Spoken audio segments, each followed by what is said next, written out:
Hello and welcome back to a brand new episode of the Pick a Side podcast. My name is Joel Moran and now I'm here with River Brown, Andrew Velez, and Joel Dehls. And this is now episode 298. In this episode, we are going to preview the NFC South. How much better does Derek Carr make the Saints? Are the Falcons this year's NFL sleeper? Bryce Young's rookie campaign expectations? And the Buccaneers with Baker Mayfield. Now, the first news we have to announce is that our merch this weekend sold out very quickly, to the point that we had Patreon members telling us that we didn't even get a chance to buy it. They were not happy with us. We did fold with that. No, I understand why they folded upset. tremendously. They need to have early access. They need it. And because of that, what we're going to do is we're going to drop merch again this upcoming week. It's going to either be this week or next week. It's coming soon. It is. For sure. And all Patreon members will get early access. So if you want early access to the merch, join our Patreon. You'll also get access to our Discord, our extra episodes we have on there, and the merch drop will be happening again this week because you guys want these T-shirts. They want them. Yeah, I'll shout out Hikari because Hikari messaged me. He's like, bro, come on. How could this be? Sorry, man. I don't know what to say. And Mojo, we recently told you guys that we have been renewed for the next 12 months with Mojo. Sure. And in New Jersey, you didn't know about this, Riff. Is this news No, to you? you did know that, bro. I told you. You're not beating the stupid face allegations, I must say. Oh, no, that he's busted, bro. He looked at the camera and started wiggling his tongue. I should have never called you out on that, man. I'm sorry. No, I knew about that. You did know about that, bro, because you texted I didn't know me. you guys. You must have did it last episode. You must have announced that. Uh-huh. I think so. Yeah. That's why. But the thing is that Mojo has always been available in New Jersey because it's been operating as a sports book, but now they're operating as a daily fantasy app. Lit. You know, comparison to Prize Picks, Underdogs, all those apps, and they'll be available in 30 states. And they're doing a giveaway. The giveaway is a giveaway for an Allen Iverson Slam t-shirt and a chance to win 2 tickets to travel to an NFL game and also a chance to win Super Bowl tickets. And all you got to do is click the link in our bio and join the wait list for fantasy. It's going to be launching in September. You got to join the wait list. So once it launches, they send you an email. Mojo has been kind to us in their partnership to the podcast. It's a big reason why we're able to keep going and be consistent. So you guys helping out them helps us out a lot. And for the first segment in this show, we're going to draft NFC South all breakout team. For some reason, the creative juices were flowing for the NFC South. I don't know what it was about this division that made us get up and really just hit the pedal to the metal. You know what You're up. Oh, yeah. Yo, You're take it easy. He's up. Take it easy. How big? What do you mean, Brian? You know what it was, Flipping bro? the It's table the fact that Flipping the table is crazy. it's that we're talking about. Oh, shit. You're a sick fuck. You're a sick fuck. Dehls is always the one insinuating these dirty comments. No, and then he stays quiet. Yeah. And then he stays quiet, I don't acts think all I'm the one innocent and shit. insinuating. No. I think I'm second. He I think I'm looks second. like You an innocent started. I dude. did finish it. I won't lie. What do you mean by that? You finish him off, is what you're saying? Oh, 3 minutes interesting. into the Dehls show. looks like an innocent dude, but he's a demon behind those glasses. Yeah, who isn't? He's a demon. Who isn't? Drew's demon behind those sunglasses, but you Whoa, could tell whoa. with the sunglasses on demon timing. That's a fact. Nah, when sunglasses are on, that is when I'm on demon, for sure. But I understand the creative juice is flowing for this one. We're talking about the NFC South. Arguably the worst division in football. It's either that or the AFC South. The only thing keeping the AFC South afloat is the fact that Trevor Lawrence is in that division. Other than that, it gets scary. However, I get it. We needed to come up with something creative today. And what we're doing is an NFC South all breakout team. So on Mojo, you have 2 options to either go long, which means that you think a player's price will rise, or go short, a player's price will fall. So we're going to all create a team. We're going to work on this together, so no working against each other. And we're going to pick a quarterback, a running back, 2 receivers, and a tight end that are going to break out in the NFC South. So how do you guys want to do this? What position do you guys want to claim? Well, I think quarterback is I thought easy. we're doing this together. Yeah, we're doing it together. We are doing it. So what do you mean claim? Oh, you're just saying go first? Like everyone Because Drew gets had an idea yeah. that maybe we can each do one position and just all give input, but one person is the final decider in gotcha. that position. Okay. I Correct. like But that. it is all our team. What do you think, Riff? I thought that was. I think that's cute. Do you have a specific player in the NFC South that you like more J.C. than the Horn. rest? J.C. Horn? That's defense, unfortunately. We can't unfortunately, bet. does not Were you have not J.C. listening? Horn. No, I could have swore.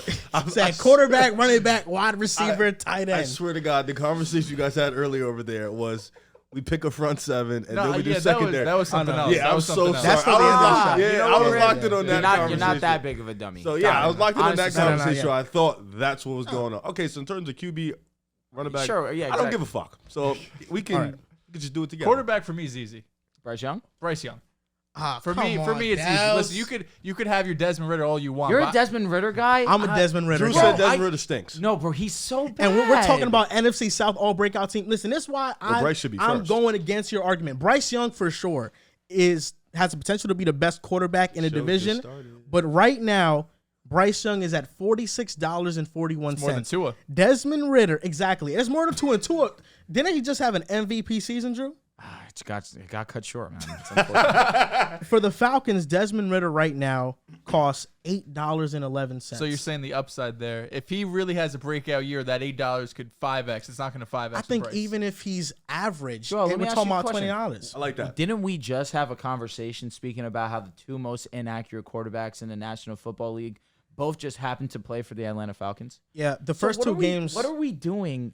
he was better. Damn. go The ahead. first two games diluted Desmond Ritter's sample size. It was only 4 games that he has of a sample The size. first game was terrible. The first game was he got abysmal. he got better as the year progressed. I mean, 4 games. I was but- going to say. He's the only quarterback with 100 plus attempts with no interceptions. Have you been watching history. Have you been watching some of the Atlanta clips that have come out? Yeah, he's been Has- good. The video clips itself, there's bad throws within it, yes, but overall, he's been having a solid Some of camp. the best plays from Atlanta's camp have been on bad throws, made great plays by the receiving. Oh, for sure. But I'm telling you, the clips, yes, misleading. But the beat reporters that have been covering the Falcons have been saying guy he's been Desmond. doing his thing in the But intermediate area. let's be honest. If you like Desmond Ritter, you shouldn't like him because of Desmond Ritter. You should like him because Arthur. of his support system. for You sure. have Arthur Smith. You have a great offensive line. Bijan's going to be a top 5 running back year 1, and you have 2 I'm locked potential elite weapons in Drake London and Kyle Pitts. So I don't love the talent of Desmond Ritter, but I think what Arthur Smith showed us down the stretch last year was he's not going to put him in position to fail. He's going to have open throws. He's not going to throw into a ton of tight windows, a lot of play action, a lot of boots, rely heavily on Bijan, but Desmond Ritter should do enough to get the offense going. It's just the $8 price point that I'm attracted to. Like the The $8, starter for $8. yeah, Quarterback $8. too, yeah. $8. The potential to balloon up to $20 to $25 in Okay. one So, season. can do so that. Ritter over Bryce. For mojo and the potential for growth, potential I return. think yes. Yeah. That's it. It's Because- only about investment. Is Bryce as a rookie? Is it likely he increases by $10 or decreases by $10 as a rookie? He's already higher If he than wins Tua. if he wins rookie of the year, He'll it'll increase. go higher. Maybe by a little bit though. No, rookie of the year sets you up pretty nicely. Yeah. I guess we'll see. I just like the I'm Desmond okay. Ritter I'm okay upside. with the Ritter Yeah. though. I'm okay with Ritter I'll because of the also price say tag. this. Remember how we've had conversations about how you said, I'm going long on Mahomes. And I said, hey, how much more can he, who's already at second highest right now on Mojo's rankings? $50. He's something ridiculous. Yeah. But the fact, I said, how much more can he really go up? And then you told me he went up over 100% just on last season, something along those lines, something crazy. Because if you have a crazy season, it will reflect in the price. It does not matter how highly you're priced already. So, again, it makes it a little bit more lucrative to go and invest on these upper echelon guys or a little bit higher priced guys. And that's a guy like Bryce Young who could be a strong candidate for Rookie of the Year. His team, where some might feel as if the Panthers have a strong chance to win this division, his price will reflect that also. And if they win the division, that means that Bryce played well. So NFC South all breakout team, the quarterback. We're trying to decide between Ritter and Bryce Young I because we know see your- Baker ain't doing nothing. No, he's And going to be on Derek a different Carr's team. is kind of we know He's what old. he is. Yeah. Derek Carr's the one that I don't want to touch. The two that I'm interested in, I hear your argument with Ritter. I feel I want to put my vote towards Bryce. Who are you voting for, Dehls? Do you lean one way or the other? It would be spoiling what I'm going to say later. Just but, say who your guy. I would lean Bryce. Okay. You would lean Bryce. Yeah. I would also lean Bryce. Okay, I'm so taking you guys the talent. outvoted me. Yeah, Listen, taking it's, the it's talent Bryce Young. over All Ritter. right. Here we So go. quarterback, we're going with Bryce Young over think- yes. Desmond Ritter. Come on. I like this collaboration All right. right now. We're taking- I'm Running having back fun. should be easy, though. Running back breakout, we have Bijan, Miles Sanders, Rashad White, and Alvin Kamara. All right. I know the obvious answer is Bijan. I already know where you're going. And I know that we already have had conversations about Rachaad White. I understand that he is not a great rusher, right? However, he was one of the highest graded receiving backs that there was at the running back position. That is really where he's going to have see a lot of his primary success. How many targets is he going to get without Tom Brady?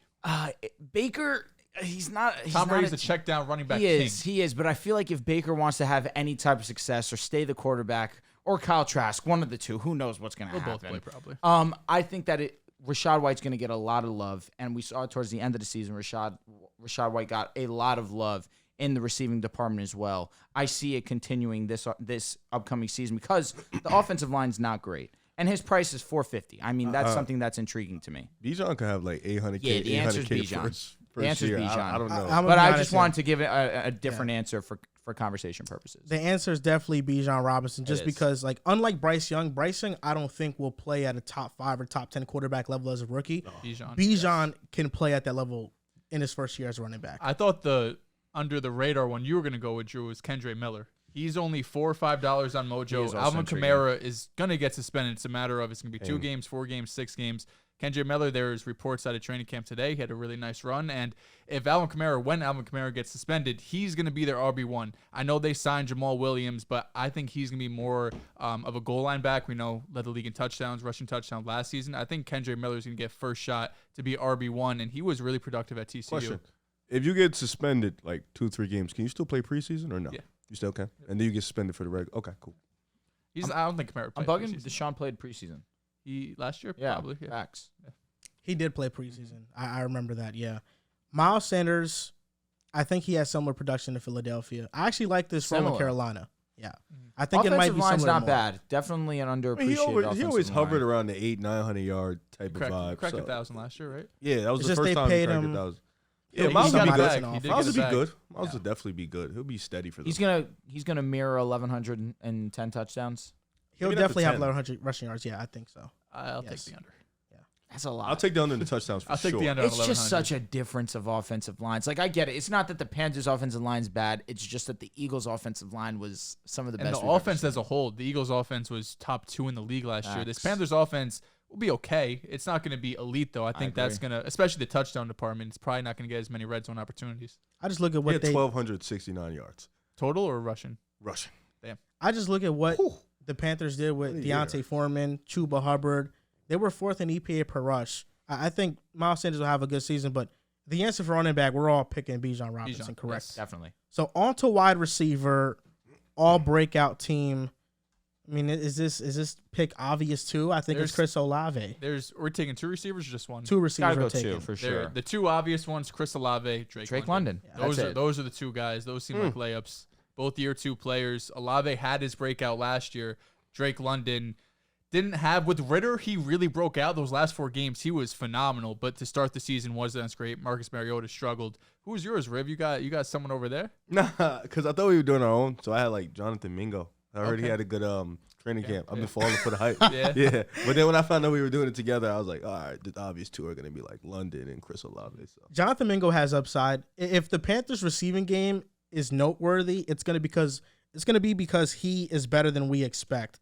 But right now, when you have Thielen, DJ Chark, Terrace Marshall, I'll be even honest. Laviska, He might. they're be just over- guys. Mingo that- could that's He not, might be over that's not a Chark. bar to I climb. know. You know I'm what I not mean? saying Like, it is, but I that's said he's pretty been having easy. a good camp. He might be over familiarity Chark. is big, especially with they've signed these guys. These That's are true. veteran guys. That's true. But I think it is Chris Olave, Drake London, and tight end. Is this also an obvious pick of Kyle Pitts? Yes. I mean, what other tight end really tickles Do you your want fancy? Kate Jawan Otten, Johnson. Hayden Hurst, Juwan Johnson, Kate Otten. Jimmy Graham is back in the league. If that interests you at all, So Apparently just letting he's you been guys looking know, good. Jawan Johnson is at $3. Hayden Hurst is at $4.92, and Kyle Pitts is at $10.96. Kyle Pitts is the guy here. I know that he's definitely significantly higher priced than the rest of these guys, but he is also significantly better than the rest of the field. So the answer is Kyle Pitts. Jawan Johnson had a breakout year last year, 500 yards. And He it's did. Kyle Pitts at 1,000s rookie year. Here's I was gonna say, and also becomes an issue of how many mouths are going to be fed in that Saints offense. We didn't mention Rashid Shaheed. That's another one that is pretty underpriced.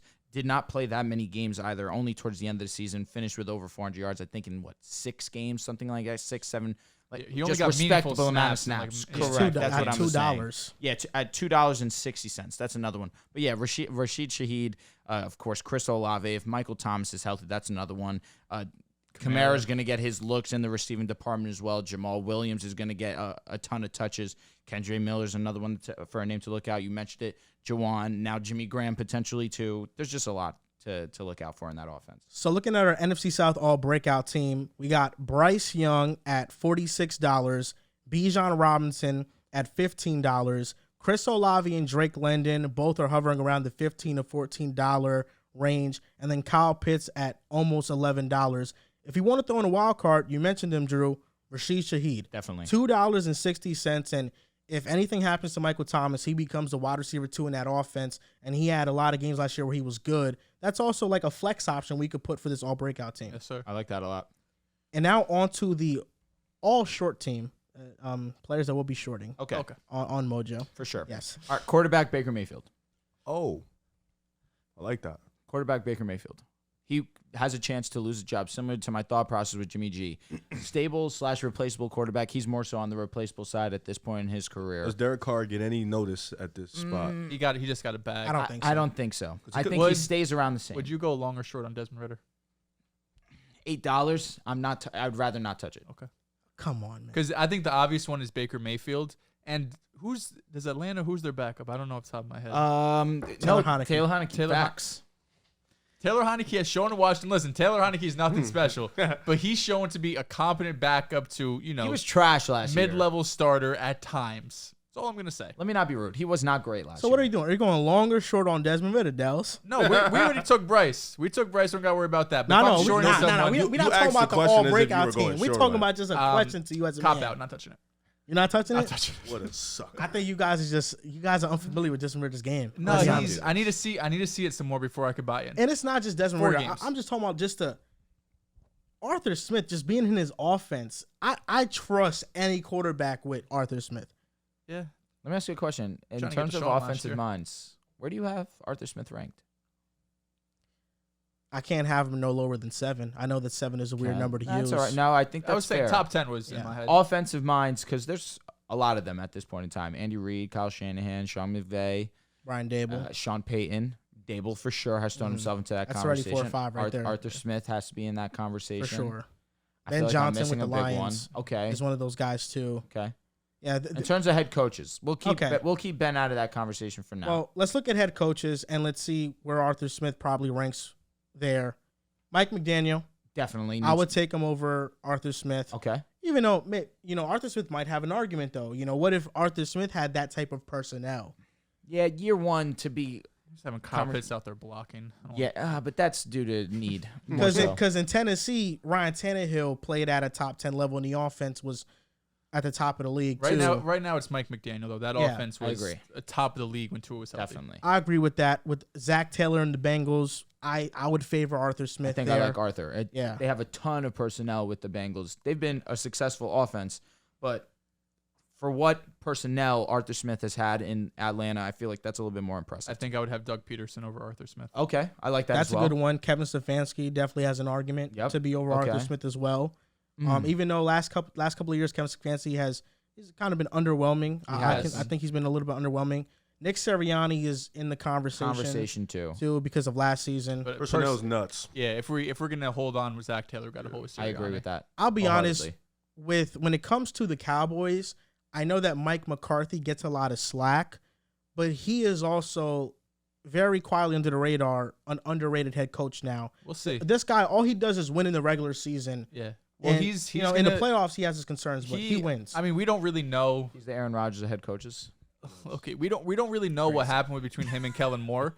But it feels like McCarthy wanted to have more input on the offense on the play calling, and this year now with Kellen Moore gone, he's going to be the one calling the plays. So I honestly think the Cowboys are going to have a bit of a drop off. I'm like we talked in the last episode. I was very high on the Kellen Moore signing. Going over to the Chargers. I think the Cowboys are going to miss him. Matt LaFleur, Yeah, Kevin O'Connell with the Vikings. Kevin O'Connell. I like O'Connell a lot. I do. The Legend. both of them. I feel like I would. I was watching the 2009 Hard Knocks or 2010. They had Kevin O'Connell on there. So the underwhelming season from the Packers last year is leaving a sour taste in my mouth. it is. They had no receivers. Christian Watson's not no one. It was Watson. And Watson, the first 2 months of the season was basically mid. no show. They were young. That's really what it was. Yeah. And Christian Watson was kind of in and out the lineup. But yeah, he's top 10. Yeah. He's top 10. Arthur for Smith sure. is comfortably one of the best offensive coaches in the league. Definitely. That's why I wouldn't short Desmond Ridder, but NFC South, all regression team players were shorting. Baker Mayfield across the board. We don't think he's not gonna start 17 games. For the running back position, I have Cordero Patterson. Okay. I understand the logic there, as if he's not going to get that much burn with Bijan now being And Al Jair the primary guy. Is there a chance we have the conversation on Miles? On Miles Sanders. For the sole fact that I just don't regresses? see the production matching last year. And that's not a slight to him. It's a praise to the Eagles' offensive system, everything that they have going on there. Jalen Hurts also helps his rushing attack as well. The offensive line was the best in the league. He also has A.J. Brown It's a good and guess. Smitty That was on the the first outside time he's too. ever had 1,000 yards. But that was also the 10 time. touchdowns. It was one of the first times that we saw him really get the workload. Mm-hmm. That's something that fans have been asking for. And then, of course, the first year they gave it to him, 1,100, 1,200, over 10 touchdowns. However, with Carolina, yes, they did pay him. He's going to be a focal point in this offense, especially to alleviate some pressure off Bryce. But I don't know if he matches the production. I think he'll get back to more of what he was doing in his first year, being more like in the passing game and in the run game. Because his first year he had like 500 yards in the passing. So I think he'll be more of that like check down guy for Bryce and also be in the run game. So I think the production won't be there for the rushing yards, but in totality, I think that he'll still hover around that same production. Another name for conversation purposes, Kamara. For the sole I fact. was just looking. Have they He's said going to how get many games he's suspended, gonna get but suspended it for? looks like it's max is 6 games probably. Jesus. And if you see the picture tough. of what the guy looked like after he got No, suspended, it's not good. they Yeah. really He did it to him. No, they beat him up pretty terribly. Kamara, though, I was just looking at his contract because he's entering his age 28 season. That's typically when we see a decline. But for 2024, it doesn't make much sense to cut him. If they release him pre-June 1st, $16 million in dead cap, post-June 1st, about $7 million in dead cap, and they would have $10 million dead cap in 2025. So it feels like at a minimum, he'll be on the team through 2024. So it feels like probably next year, if you want to sell him, that would be the point. And it's also because his price is so high, $18.47. It's For me, it's easy. It's Rashad White. I Shorting? know last year he got a lot of the production through the air, but like I mentioned earlier, that was a lot of Tom Brady. It was a lot of the Tom Brady checkdowns and targets, and even his yards per catch were pretty low amongst all running backs. He was just getting force fed. The offensive line's probably going to be terrible. This is going to be one of the worst offenses in the league. Even though they have some weapons on the outside, I don't trust a Baker Mayfield led offense I don't blame you there. First time OC, who I don't remember off the top of my head, Todd Bowles leading the way. And as a pure rusher, he was one of the worst in the league last You year. think at any point Bucks start selling? I think Chris Godwin, should. Mike Evans around the deadline could definitely be had. It really did not matter who was the running back for the Tampa Bay Bucks last season. They were terrible. And that's also in due part because that offensive line was so poor. It was And terrible. we're going to talk about it a little bit later. The only reason why the offense was anything kind of successful, which really was underwhelming, was because Brady gets the ball out insanely fast. That's the only reason why this offense kind of was able to put up points. And I say kind of because, again, the year prior, that was one of the best offenses in the league. Brady led the league in touchdowns and yards. Or I believe it was yards for sure. He was number one in the NFL. I can't remember for touchdowns right now. But it's really because Tom Brady is a savant and he understands that you can't take sacks in the National Football League. You can't move the ball if that's the case.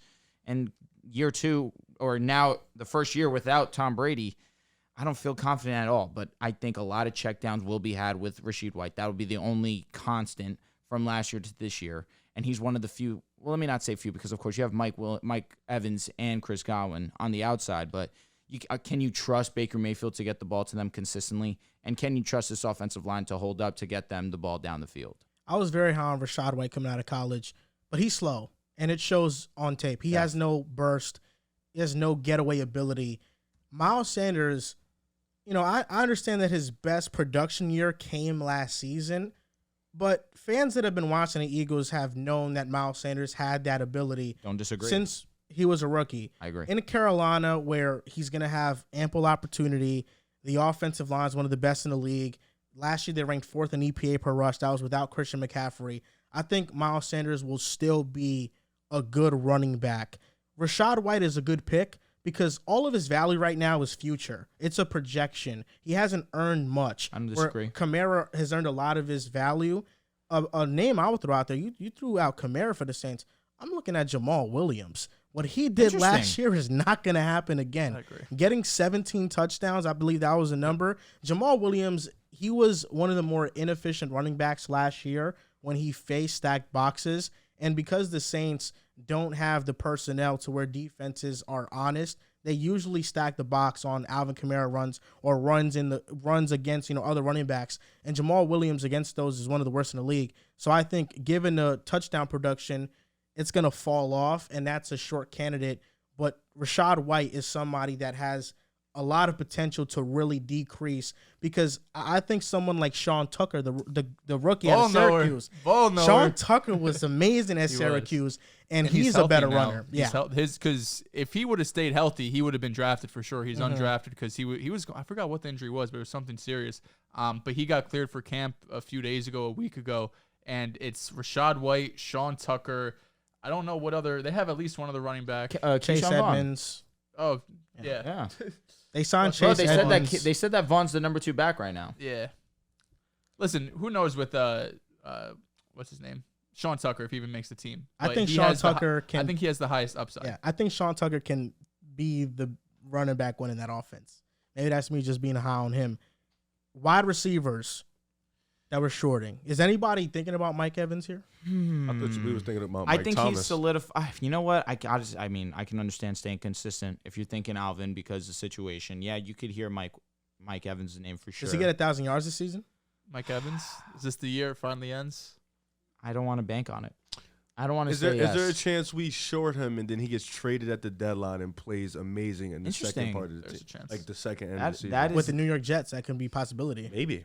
I'm not going to say that could can't be happen. You guys have, 35 We get million, Devontae Adams, Mike Evans. We're getting both. Mike Evans. Oh, yeah, we get them. Yeah. Oh, yeah, bring them on the team. That could be a possibility.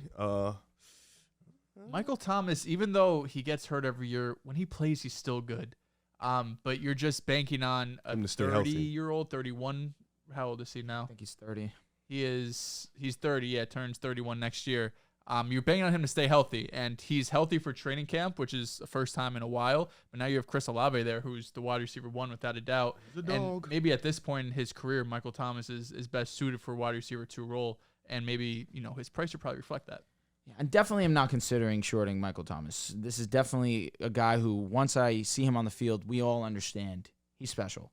And last year, in 2 games that he played, he still had 3 touchdowns. Understand that that's a force. That's just who Michael Thomas is. When he's on the field, you can't guard him. You can't guard Mike. It's a name for a reason.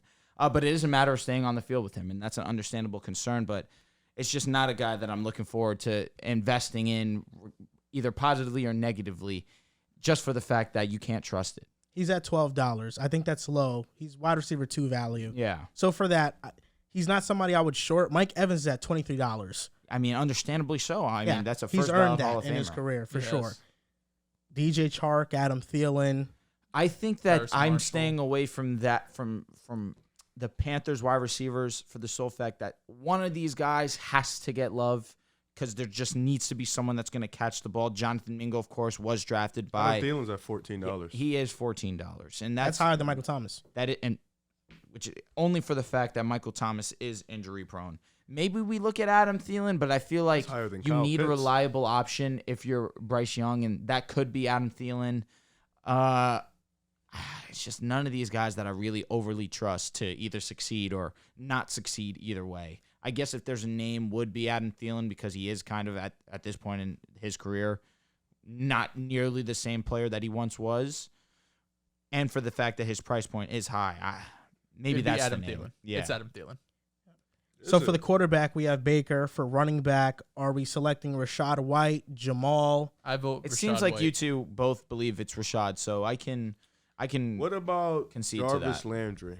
He's at $13. Is he even in the league right now? He signed. You should know better. I don't than even me. think he signed. I don't think he I don't signed. think he signed. Yeah. He used to be with the Saints. Yeah. Yeah, he was last on the year Saints he last was. Yeah. Bro's mid. $13. He's a free agent, I believe. Yeah. So running back, let's go Rachaad White. I like that. Okay. Wide receiver, Adam Thielen is one of ours. Rachaad White, or are we going with Jamal Williams?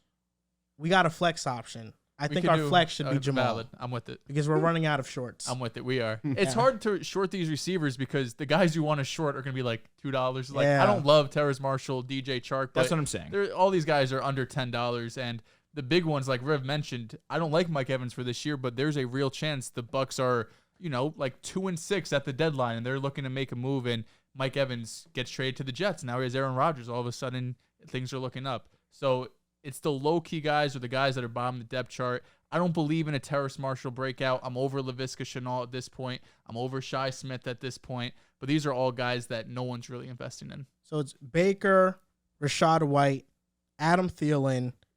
Jamal Williams is our flex. Who's the other wide receiver? Jamal Williams is our flex. We have to select one more wide receiver. If we select Collins, one more, Matt Collins. He had a highlight. He looks jacked Yeah, he looks in so practice right now. If we're selecting one receiver, you know what, man? I think we should just go with Mike Evans, man. Mike Evans? I'm not doing that. I'm not co-signing that. Is he going to regress? I'll co-sign Adam Thielen. Is he going to regress? Yes or no? He's going to regress because the quarterback. He's getting older. The quarterback play is also way worse. What about his quarterback being ass? Mike Evans or Chris Godwin then? If I have to select between one of those two, I would select Mike Evans to short. Yeah. I don't see Mike Evans' price moving that much because I feel like Mojo will understand that he's not bad because of him. He's bad because of his situation. Or we can go with DJ Chark. DJ Chark. Why aren't we choosing Adam Thielen? No, we are. Adam Thielen. Oh, wait, so our number 2. Yeah. We're selecting I apologize. No shot DJ Chark has a breakout year. No way. No shot? No. The year. I guess he kind of broke out. This is going to look crazy if he does. Whenever it was. DJ Chark. So that's our regression and our breakout team. We have to get into these division previews, but before that, I really want to talk about what happened these past couple of days with the Denver Broncos and the New York Jets, man. You mean the guy, the Bounty Gate head coach? Yeah, the guy who was paying to get other players injured. Dehls, let me ask you something. What did the Jets do?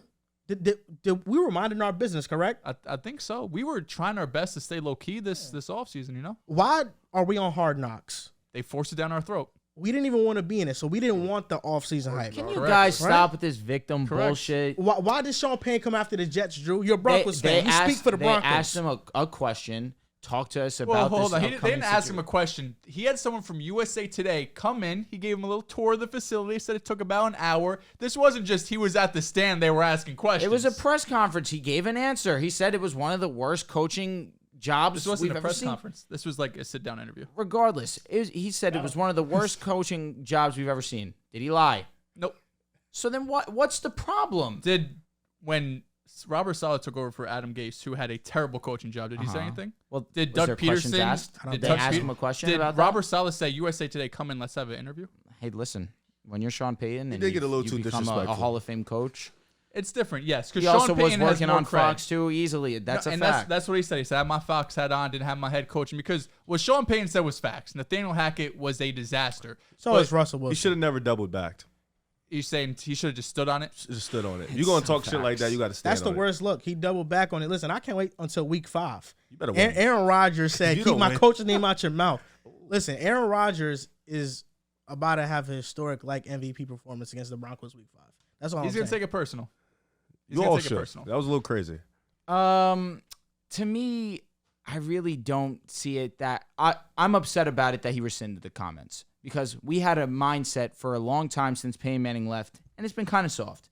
And then Russ comes in, things supposed to change, which is kind of what he was talking about in the sense of, there was expectation, the glitz, the glamour, a lot of media attention to this team. He gave an example about that with Washington when he was on the Giants, that Washington was supposed to be great, and then they weren't. They ended up winning, 8 games. Then he talked about the Denver Broncos and how that was supposed to be a situation like that similarly too. We won 5 games last season with Nathaniel Hackett as our head coach. Listen, if you want to take it as shots, which is understandable for sure, that's fine.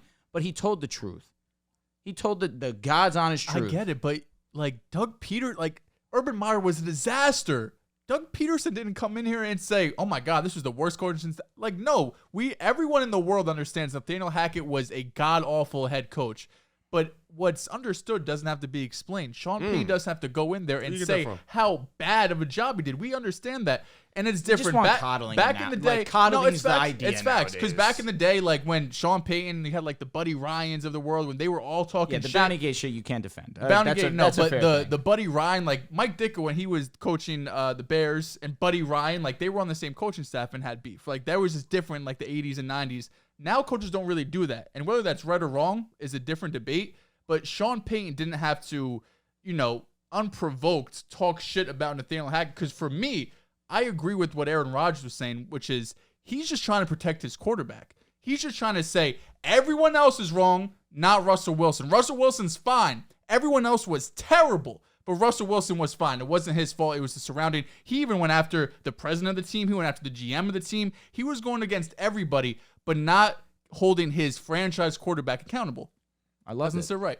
You have to hold him accountable, bro. Listen, I think it was understood that Russ wasn't great. And even it was understood that Hackett wasn't great. Even too. Sean said it himself. It's like, hey, it's not like Russ isn't fully to blame either. However, there were bigger pieces around it that put him into direction that it was just bound to happen that the Broncos were going to fail and Russell was going to be at the helm of that. And that's not wrong by any means. Because as soon as Hackett leaves, we see two of our best offensive performances put forth.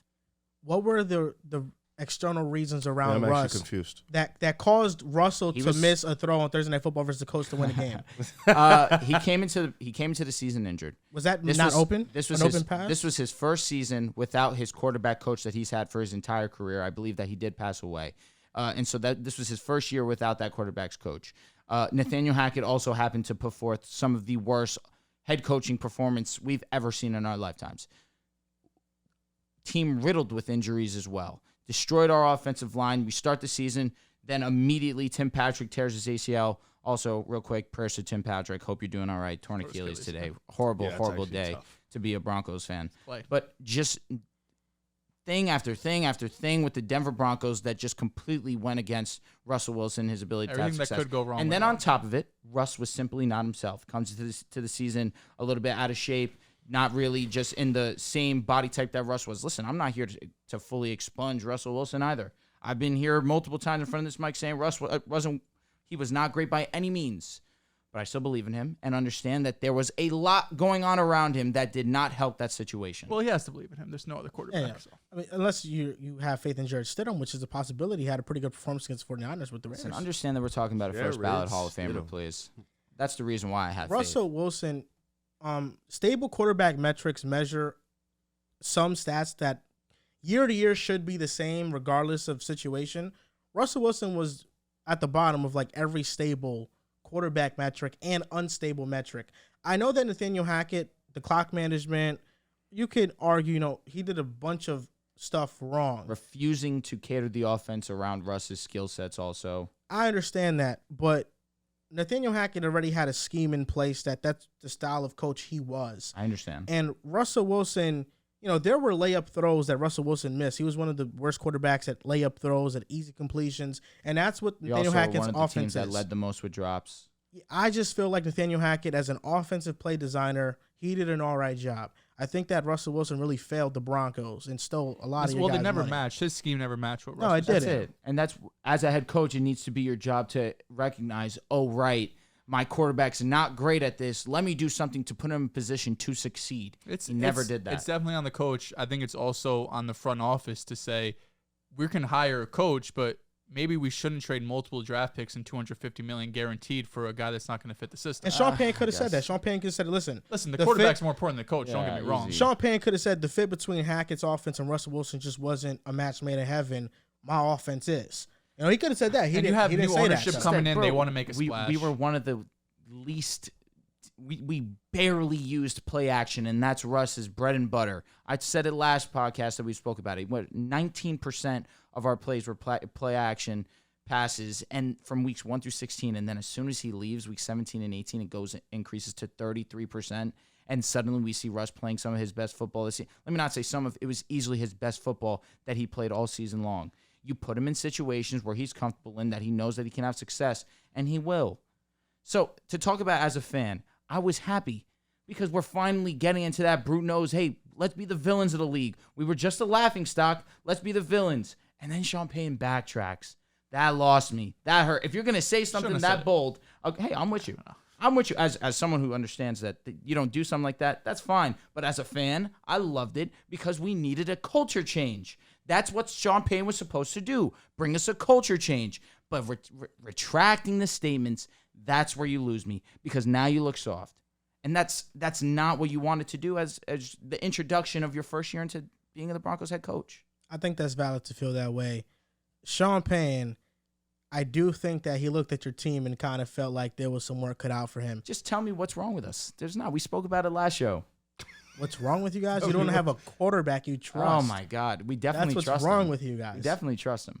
You don't have a quarterback. You trust him. The receiving group is I trust Russ a probably lot. You trust Russell Wilson. Yeah, now that Tim Patrick's out, I'm crushed. Hamler. It's really well, Hamler also. Yeah, he just got waived with a heart issue. No, Mims should be fine for week 1, but you don't want to see a rookie be injured for training camp. He's been ramping up slowly but surely. But like I mentioned last podcast, he injured his hamstring in OTAs. Then he injured the other one first day. Yeah, that's a bad look.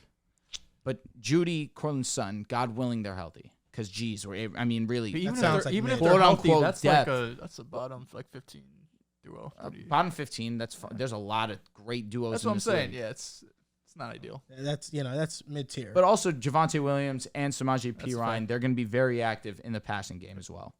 Samaje Perine is an underrated name to look out for. I had more of an issue with him saying the Jets are trying to win the offseason. They're causing all this hoopla and shit. We when, aren't. like, all we did was trade for Aaron Rodgers, like, fucking sue us. But you did win the offseason. We did. But the Hard Knocks thing, we didn't want Hard Knocks. We actually could not have been more against Hard That Knocks. He was the didn't want comment. publicity. That was the comment I liked the absolute least. Like, he didn't have to say the Jets' name. I don't. Keep our name Yeah, out your mouth. I think there's he could have went about bringing that toughness towards his division, as opposed to like the Jets. Like they have done nothing towards Denver. It was very. How many real rivalries exist outside of the division, though?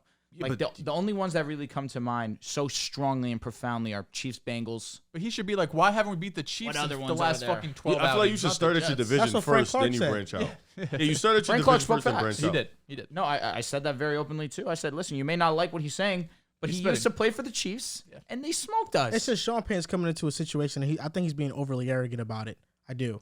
I think we need to understand, which I think we all do. Sean Payton's one of the best offensive minds that this game's ever seen. Yes. And he has a laundry list of seasons of being a high-level elite head coach, and that's what he's expecting to transfer over to the Broncos. He's Mike McCarthy with a brand name. Crying at that. He also He is. mean, Sean Payton. he's not. Who did Sean Payton win a he's Super not. Bowl with? He's not. Breeze. Drew Brees. Who did Mike McCarthy win a Super Bowl with? Rodgers. But we Aaron listen, Rodgers. We, mean, the you can top do that with five, a lot of the top coaches. five How scoring often has Sean offenses- Payton? How often has Sean Payton been back? Even after So, even after Drew Brees was out of his prime, they still that's led unfair to top say. Since five 2009, Sean Payton Can I is finish? 5-7 in the Come on. playoffs. Can I finish? Even after Drew Brees was out of his prime and he could not throw the ball, not nearly as effective, they still were amongst top 5 offenses in the league because he knew how to cater an offense to his talent. How many years was that though? It was That from, was it that was for two. That was Drew Brees. it was from it was 30 like 2 it was years age at most. 37 to 41 of Drew Brees. No, Drew Brees was not washed up for 4 seasons. But he They was in the year NFC after Championship year. game. His last two, one of those yeah, years. the was last 2 years. seasons, Drew Brees' sure. arm strength was diminished for sure. He was in the But NFC what I'm saying Championship is that They Mike almost McCarthy, Aaron Rodgers, they have a little split up. He goes to Dallas. What has Dallas been since Mike McCarthy has been there? When Dak has been Good healthy, regular they've season been a team. 12-win plus team every Can't single you say season. that about Belichick? What has he done without Tom Brady? Isn't that how most coaches kind of quarterback. You need a quarterback. Sean Payton has always had a quarterback though. But I'll Yes. say McCarthy also did get So is McCarthy. he got let go from Green Bay because 2 seasons in a row the Green Bay Packers were mid. Underwhelming. Yeah. Aaron Rodgers was injured for one of those seasons. Then he also wasn't. I remember that game against the Jets that he put up 4 touchdowns. I think he had 2 passing, 2 rushing. They didn't make the playoffs, but that was the last game of the season. Rodgers was great, but it didn't really matter because Green Bay had been so underwhelming. But I'm saying Sean Payton won Super Bowl with a Hall of Fame quarterback, 5-7 in the playoffs since. Mike McCarthy won Super Bowl with a quarterback. The offenses when the Packers lost were never the issue. It was always the defense and bad luck that would happen towards them. I'm not saying Mike McCarthy's one of the best coaches in the Sean league. Payton also got screwed over pretty terribly with the no call pass interference. He did. Also, there was some calls. the Minneapolis Miracle. What are we gonna blame that on Sean Payton? Can't win them all.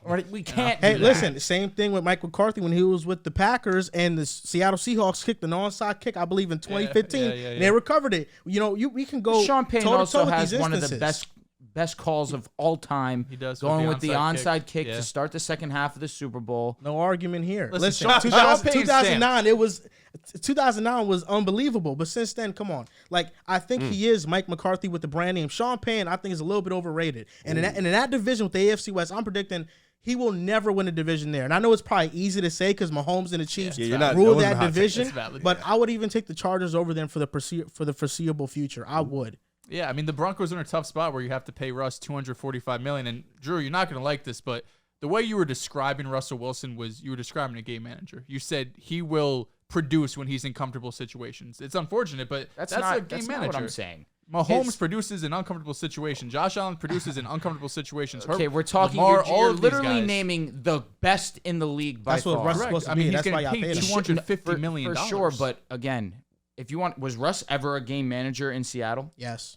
When they won Super Bowl, he was definitely a game manager. But he had moments of excellence being able to break out the pocket. Okay. Yes, for sure. Okay, again, but what were they doing there? They still were working play action. They still were working the sidelines. They still were working the ball, moving the ball downfield. They were still catering to Russ's strengths. But still not. We're not labeling no game manager. He really never saw the middle of the field. Yes, he gets out. He scrambles outside the pocket. And he makes plays happen. We never called him a game manager then. We're calling him a game manager now because he's not nearly as successful as he was with Seattle as he was last season. It's also the bag he's getting now. But he's been getting paid. It's just now he's getting paid a lot of money, and the first year that he's getting paid that money, he was terrible, and the team won 5 games.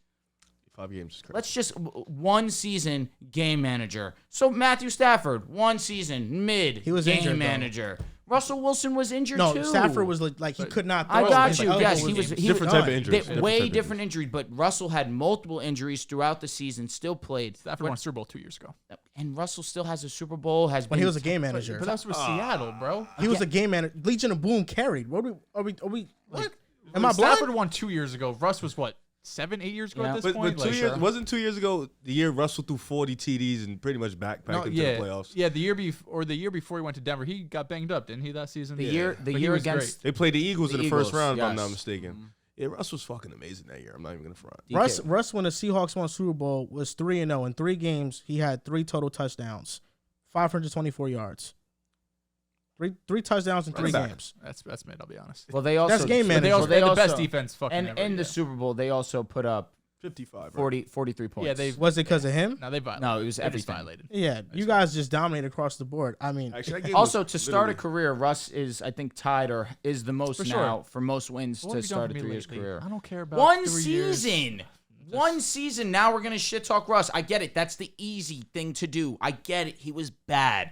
He was very bad compared to the laundry list of seasons of being high-level elite. So, yes, it's easy to poke fun at him now. But again, we can sit here and acknowledge that he was put in a terrible situation. He was not put in a spot to succeed. And then on top of it, injuries around the supporting cast did not help a situation. will the Broncos be better than the Jets in 2023? Your expectation is that you guys should be better than us. You guys have more personnel than we do on offense. Are we watching? And on defense. Are we watching Week 5 together in the same room? Gotta. I don't know if you want that, though. Oh, yeah, we're here. I want that. I don't know if you want that. I want that that. 1 You know, o'clock game or 4 I'll tell you o'clock what, we can go 1-16 this season. Just beat the Jets. Give me Week 5. I'll be honest. I'm lying. I'm lying. I need 2 and 15. 2 and I mean, you'll 15. get Caleb though. Dehls and I talked about this. We not only want Aaron Rodgers to torch you, but we want to eventually see that Zach Wilson sub in and do his thing against guys. Zach Wilson beat them last year. that- Zach Wilson he got his did. dub. You Zach said- Wilson he got did. his You said dub. that, though? Yeah. Nah. Zach Wilson going to sub in and start torching the defense. Last thing Targeting past I'll Surtain. say, I do think it's ironic that Sean Payton is coming out and saying how the Jets are trying to win the offseason when he comes out and makes a bigger headline than what any headline we've had over the last few months since trading for Aaron Rodgers. true. You know, we're not in the news. We're trying to stay low key. He's the one talking about us. We're not talking about him. Listen, Drew, a lot of times quarterbacks do get held back by situations, and you can argue Derek Carr is one of those quarterbacks with the Raiders. Interesting. Now going to the Saints. Real quick before we get into this topic, do we want to talk about JT? Jonathan Taylor. Yes. We don't have his to. trade. He's coming to Buffalo, bro. We don't have to. I was just throwing it out there because, If you want to, we can talk about Jonathan Taylor after we talk about Okay. Derek Carr a little bit. He's coming to Buffalo, dog. Just let's, 'cause talk, let's talk about the Colts before we talk about the South, because we're going to break down the South. If we're going to talk about JT, we need to talk about him right now.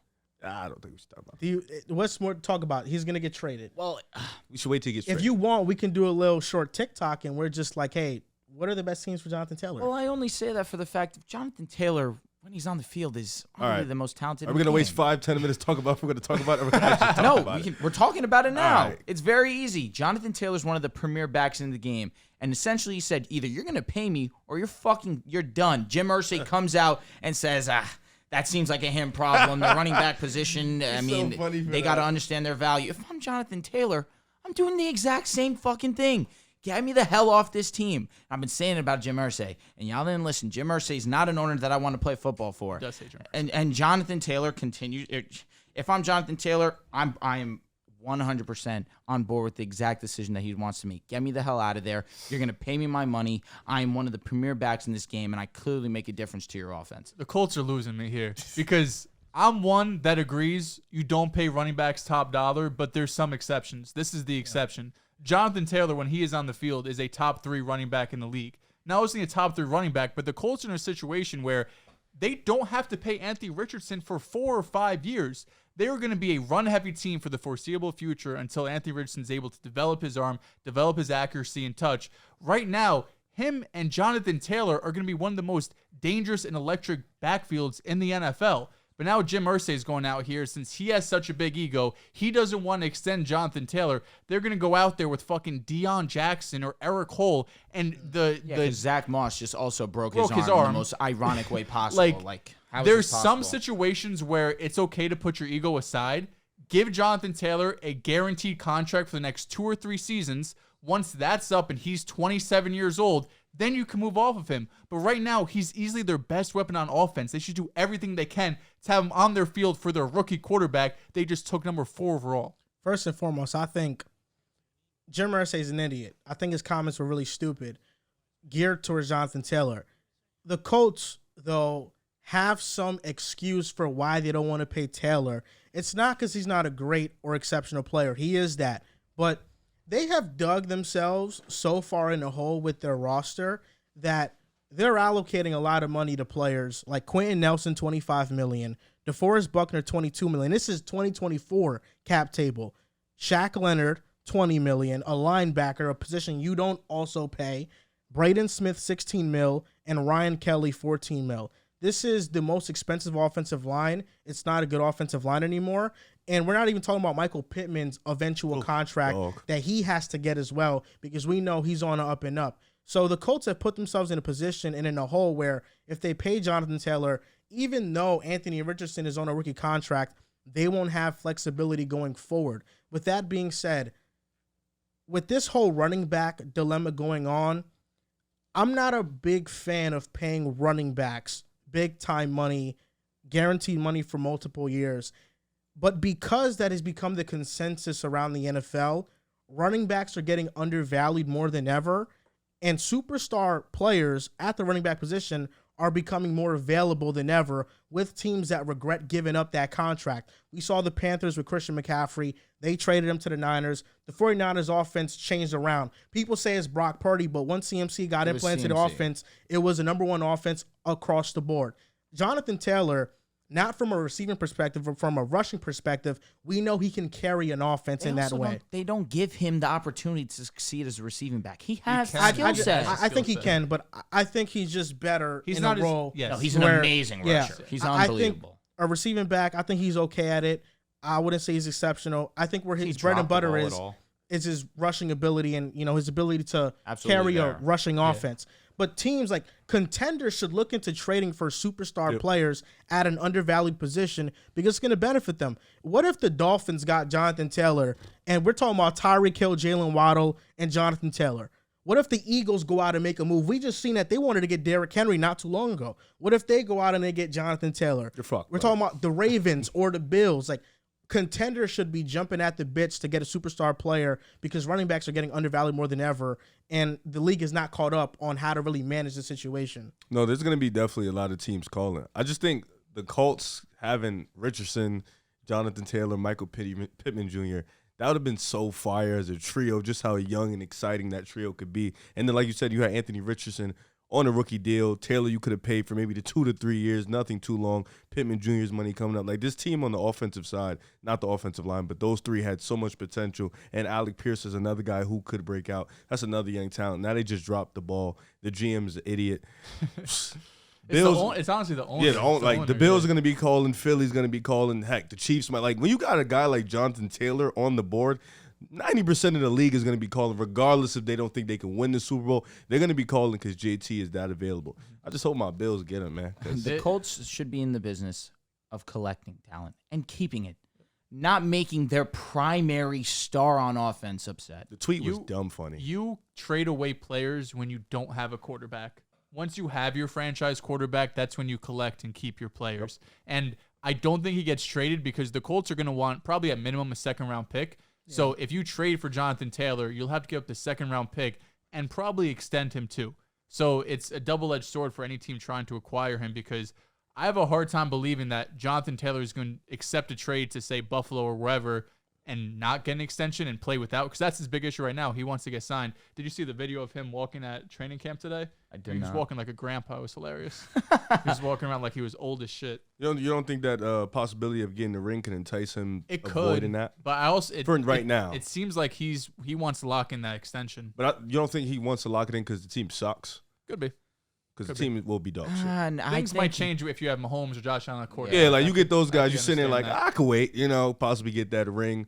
You also probably take a pay cut. If you want to sign with KC or Buffalo, you have to be like, okay, I can't get 15 mil like maybe I get with the Colts, but maybe I could get 9 here and compete for a championship. Get some incentives in, make the playoffs every year. That shit is more meaningful. Jonathan Taylor has 7 drops in his entire career. In 3 years, he has 7 drops. I mean, he doesn't have much of like a route tree. No, but what he could do after the catch. Exactly, or running. That's the primary thing that I'm looking at. Exactly. It's how explosive he is after catching the football. I actually do like the Colts' talent on offense, though. I like Michael Pittman a lot. I love Alec Pierce. And Josh Downs in the slot. Their receiving core is definitely underrated, and it could be one of the better ones in the league as they grow together. Yeah, it is better than Broncos. Nobody on the Broncos is as good as Michael Pittman Jr. Jerry Jeudy this year. No, he's not. They're in the same tier, I'll be honest. No, Pittman Jr. is tough. Jeudy and Pittman are I'm going to be honest. I'm taking Alec Pierce right now over Cortland Sutton. I am. Have you guys seen James Cook's route tree? That statement stinks. You think so? It does? It stinks. I'm not. Why does it stink? I don't know. I don't understand why. Cortland Sutton, 1,106 touchdowns. Alec Pierce had a game-winning touchdown against the Kansas City Chiefs. Pray for him, man. Thought you were going to throw out a stat. You thought a play. A game. I mean, listen, Alec Pierce with Matt Ryan, who couldn't throw deep, that's his biggest asset. With Anthony Richardson, we already seen the training camp throw. Yeah. Alec Pierce and that connection is going to be great. And Michael Pittman Jr., because his stats don't showcase that. People are sleeping on him, but he's one of the better receivers in the league. Definitely a wide receiver number 1 in an offense. Still says AFC West back there. Oh, it does? Yeah. I never changed it. Sorry. That is I have the new graphic, though. I don't know if you can see it on there. No, yeah. People probably aren't noticing that much, but we'll definitely change it. But sorry, guys. I do have an issue with Jim Irsay's comments. I didn't get too deep into it, but with him saying, if I die tonight and Jonathan Taylor is out of the league, no one's going to miss us. The league goes on. We know that. The National Football League rolls on. It doesn't matter who comes and who goes, and it's a privilege to be a part of it. This is racist owner talk, like 101, what he's saying, and making these players feel like they're just pieces of a moment. Pieces of a moment, yes. Like they're just garbage, like, oh, it doesn't matter if what we keep or we let go one of the best running backs in the league. He's dispensable. Like he's dispensable. That bothers me when an owner's saying something like that. And because of that, if I'm Jonathan Taylor, I don't want to play for this guy. I don't want to play for the Colts. How many guys going to want to play? I don't want to play for an owner who looks at players in this way. I think this is the disgusting way to look at players. And for the running back position, this was a running joke on Twitter, but it has some truth to it that running backs are begging to get what Cole Kmet just got paid from the Bears. A 4-year, $40 million deal. $50 million. Cole Kmet just got that money with ease. Respect him. He's a mid-tier tight end. Respect him. With star running backs, if they ask for that money, it's Cole kind of broke out. We last can't year. do it. Cole Kmet's solid. It's only like 20 guaranteed. Yeah, but I'm saying like 23 years old too. running backs is just they're begging for Cole Kmet type money, and they funny. can't even get it. There's got to be some middle ground. We talked about underwhelming situations with quarterbacks, and Derek Carr has been in one with the Raiders for a very, very, very long time, almost his entire career. But he's now going to a new team in the Saints. Now, Drew, I want to start with you. Okay. Because I have a feeling where Riv is going with his division predictions. He kind of hinted at it earlier. I think so, too. I know Dehls is a safe guy. He looks like a Saints type of guy. I'm not going to be shocked. I'll tell you what, man. That's fucked up. That's fucked up. Bastard. Am I right or am I wrong? You'll see. Okay. So, Drew, tell me what do you think about the Saints and Derek Carr? So you and I were having conversations, and I understand why you decided to pick me to start first. However, I think the Saints are going to win this division, but it's going to be ugly, man. I'm going through my record predictions, and it's not a decision that I feel very sound and comfortable with just because of how messy this division is. And we were having conversations about, well, you tweeted about it really, talking about Andy Dolan and Derek Carr, the marginal upgrade that it might be. And in some regards, Andy Dolan was slightly better in advanced statistics than Derek Carr was last season. But in EPA per play and I believe adjusted EPA per play, Derek Carr did have better numbers than Andy Dolan. But other than that, Andy Dolan did have a higher success rate than Derek Carr as well, with less talent on his team also. However, Chris Olave, Michael Thomas, Alvin Kamara, Jamal Williams, Kendre Miller, and then, of course, we'll throw in the Rashid Shaheed just as like a low-key name on this offense, with an offensive line that is not bad by any means at all. Eric McCoy was one of the better centers in the league last season. Ryan Ramczyk continues to be one of the best right tackles. Trevor Penning coming off of injury to fill the void at left tackle is going to be a huge boost for them. This offensive line is solid and passable. Defensively, they struggled to get pressure on the quarterback. They had the lowest success. They had the lowest win rate in pass rush last season. I believe they were at 29%. The next closest to them was at 33%. I believe that was the Colts, the Pats, and one other team that I'm blanking off the top of my head. But they were very comfortably last place in terms of win percentage. The secondary is really what gets them by. Marshawn Lattimore. Paulson and Debo struggled last season, but you have Tyrann Mathieu and May as the safety duo. That is fantastic. Bradley Roby as the third corner. That's great. Demario Davis continues to be one of the better linebackers in the league. Jordan being one of the better defensive linemen too. They just struggled to stop the run. They were one of the worst teams at stopping the run. I believe they were bottom 10 last season. However, they still were a great They were a great defensive unit. They were top 8 in DVOA. They were just what you expected from the Saints defense. Offensively is where they struggled. But I look with Derek Carr, I look for this team to have success, but it really is relying on the health of Michael Thomas because you start to respect that wide receiver room. Understanding that Chris Olave is starting to get that acknowledgement as a true number one wide receiver. Michael Thomas is proven when he is on the field. I mentioned earlier, he played 3 games last year, kind of got hurt in the third game, did not play that much. But in the first 2 games of the season, 3 touchdowns. You can't guard him when he's on the field. He is a special type dude. It's just a matter of staying on the field. And then we spoke about it. Kamara will be facing suspension, most likely, but Jamal Williams is not a scrub, and Kendre can do the job as well. And it's seeming as if Alvin Kamara has taken him as he's taken that mentor role and leading Miller to have success or trying to teach him the ropes of the NFL. But overall, I don't feel great about this. I don't look at this team as a safe 10-win team, double-digit win team. I think that the Saints are going to be a 9-8 team, but I believe that will be enough to win this division. I don't look at this. The schedule is relatively difficult, but going through each team individually, understanding that there are skill sets that the Saints just happen to be the most overall, just the safest team out of every team in this division. But it's so marginal, it's so close that I find myself leaning the safe direction, going with the team that I believe has the best defense in this division. That's valid. Mixed with a solid offense also. Yeah, this division's ass. I don't think I'm breaking any news here. No, not at all, man. And most of these teams, whoever you pick to win, you have to talk yourself into it, right? With the Saints, it's, Derek Carr being an upgrade from Andy Dalton, which he is, but I think last year he regressed. With the Falcons, it's do you believe in Desmond Ridder? Panthers and Bucks both seem like a long shot. Bucks, no chance. Panthers, you really believe in a Bryce Young breakout. And all I was thinking when I was doing my research was, I'm glad I was wrong. I said, don't take the chance on Aaron Rodgers. Go get Derek Carr. I'm glad I was wrong. I'm happy we have Aaron Rodgers because the Saints Derek Carr marriage seems like a pretty good fit because they're both kind of mid, right? Derek Carr, the Saints post Drew Brees, they in 2021, 9-8, 19th ranked scoring offense. 2022, 7-10, that was with Dennis Allen. Andy Dalton started the majority of games with 22nd ranked offense. The last 3 years with the Raiders, they've averaged about the 16th scoring offense, right? So overall, neither Derek Carr or the Saints post Drew Brees have been anything special. And I think that's what we're going to get this year. I don't think we're getting anything special from this team. I agree. And of course, there's more that goes into this than just scoring offense. And there's more that goes into Derek Carr's struggles just last season. But if you look at just his basic stats, 61% completion percentage was his lowest since his rookie year. 3,500 yards, lowest since his rookie year. 24-14 touchdown interception, which is about average, and a 55 QBR, which again is about his average. But when you dig a bit deeper and look into more of the advanced stats like big time throws and turnover-worthy plays, it came down drastically in terms of big time throws, which you probably wouldn't expect when you get Devontae Adams. In 2020, 37 big time throws. 2020, 37 big time throws. 41 big-time throws in 2021, down to 21 big-time throws in 2022. So he wasn't pushing the ball down the field as much as you would expect. And I know a lot of people have concerns about Devontae Adams this year because Jimmy G isn't great at that. But Derek Carr wasn't great either. In terms of his deep balls, 39% adjusted completion percentage, was ranked 24th in the league.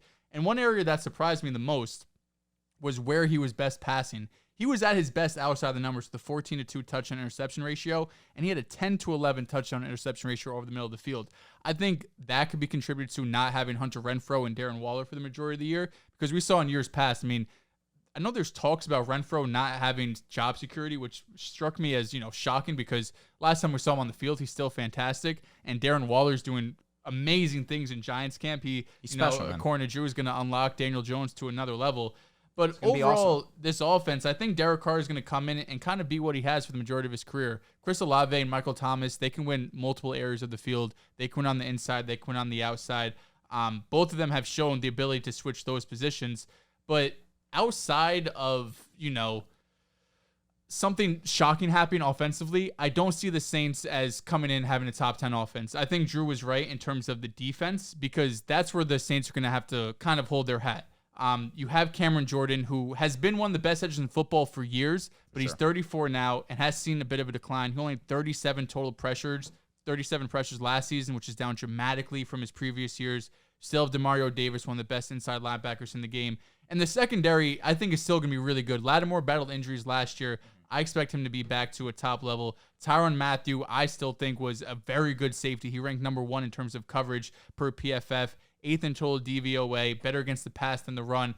But this just feels like a team in a division where you're going to have to talk yourself into somebody. Personally, I'm not talking myself into the Derek Carr-led offense of the Saints. I think they'll be about middle of the pack. I think the defense will probably be around 10th again, but I'm expecting a different team to kind of break out there and take the reins of this division. Look at the tackling numbers. That did deserve an applause. That was a good monologue there, Dehls. What you said, Derek Carr, and it's surprising the big-time throws were down because Derek Carr was most efficient when throwing deep passes last season. Where he really struggled was the intermediate area, 10 touchdowns to 12 interceptions. He was horrible at that. And that's where I think with Jimmy Garoppolo going to the Raiders, he loves the middle of the field. He's efficient. So I think the Raiders' offense this year will be more efficient, but they won't have as much splash plays as they did last season. I love Derek Carr. I really do. Derek Carr has been a quarterback that I've been a big fan of. I know he got the short end of the stick legend. With the Raiders. Yes, he's a Raiders legend. I have a T-shirt. Derek Carr's on the T-shirt. But last year, I talked myself into the quarterback I love, and Matt Ryan. Oh, I did. I don't think Derek Carr is as washed as Matt Ryan was. He's not. You can't be. Derek Carr can still play. Derek Carr can still play, Dehls. All right? All right, Dehls? He can still play. Sam Ellinger. But my gut feeling with the Saints is that their window to compete has already sailed. And the signing of Derek Carr is giving me Colts to Matt Ryan flashbacks. I was high on Matt Ryan. I love me some Derek Carr. But Derek Carr just had the worst season of his career. Is he an upgrade over Andy Dalton? Sure. Is it significant? No. I think it's marginal. Andy Dalton quietly had a solid season last year. Andy Dalton, 67% completion percentage, 2,871 passing yards, 18 touchdowns, 9 interceptions, 95.2 passer rating in 14 games. I look at Carr, I look at Dalton. Well, what can Dalton do that Carr could, like, what can Carr do? What can't Dalton do that Carr can? They're both immobile quarterbacks. They both don't escape the pocket. And on throws 10-plus yards down the field last season, Dalton was significantly better. Dalton ranked 8th in EPA per attempt, 5th in success rate, and 16 in yards per attempt. Derek Carr ranked 41st in EPA per attempt, 41st in success rate, and 40th in yards per attempt. You can argue, yeah, the arm strength for Carr is there, but the numbers last year didn't back that up. The Saints' offensive line ranked 29th in the NFL. They only got about 29 total snaps on the offensive line where the entire group was healthy. For sure. But the group is getting older, and at that point, when groups are getting older, you can kind of count for these nick and knack injuries to kind of appear. The running game with Kamara was inefficient. Chris Olave is great, but Michael Thomas is unreliable and also just isn't the same. And the defensive line, you mentioned it, 32nd in pass rush win rate, 25th in run stop win rate. I think they improved their run defense by signing Kalen Sanders, but they also lost Marcus Davenport, David Onyemata, Shai Tuttle. This is a bad defensive line that just got worse, and their best defensive players are older. Cameron Jordan's 34, DeMario Davis is 34, Tyrann Mathieu is 31. And then worst of all, Dennis Allen is arguably the worst coach in the NFL. He's definitely on if he's not the worst. That's a strong statement. If he's not the worst, he's 31-30. Dennis Allen is he not one of the worst coaches in the NFL? He's not great. He's one of the worst in the NFL. So the only thing saving this team is that they have the easiest schedule in 2023. But to summarize what I'm saying, I think the Saints are a lot like the Colts. They're clinging onto what once was a great roster, and a roster that was truly a quarterback away to winning. But years passed, the team regresses, the talent moves, and eventually the quarterback isn't the only fix to the problem. The Colts eventually went to a rebuild, and they got Anthony Richardson. I'm wondering when the Saints are going to rebuild. That's my biggest question, because I think they're a team that's clinging on too much to an old roster, and they should have rebuilt as soon as Drew Brees left the Saints. That's what I believe. So you don't have them? I don't have them win a division. I don't. No but more 10 wins? I also, no, not 10 wins. But I wouldn't be surprised either, because they truly do have an easy schedule. Yeah. Like, the schedule is so easy that I can talk myself into them winning 10 or even 11 games on the high end.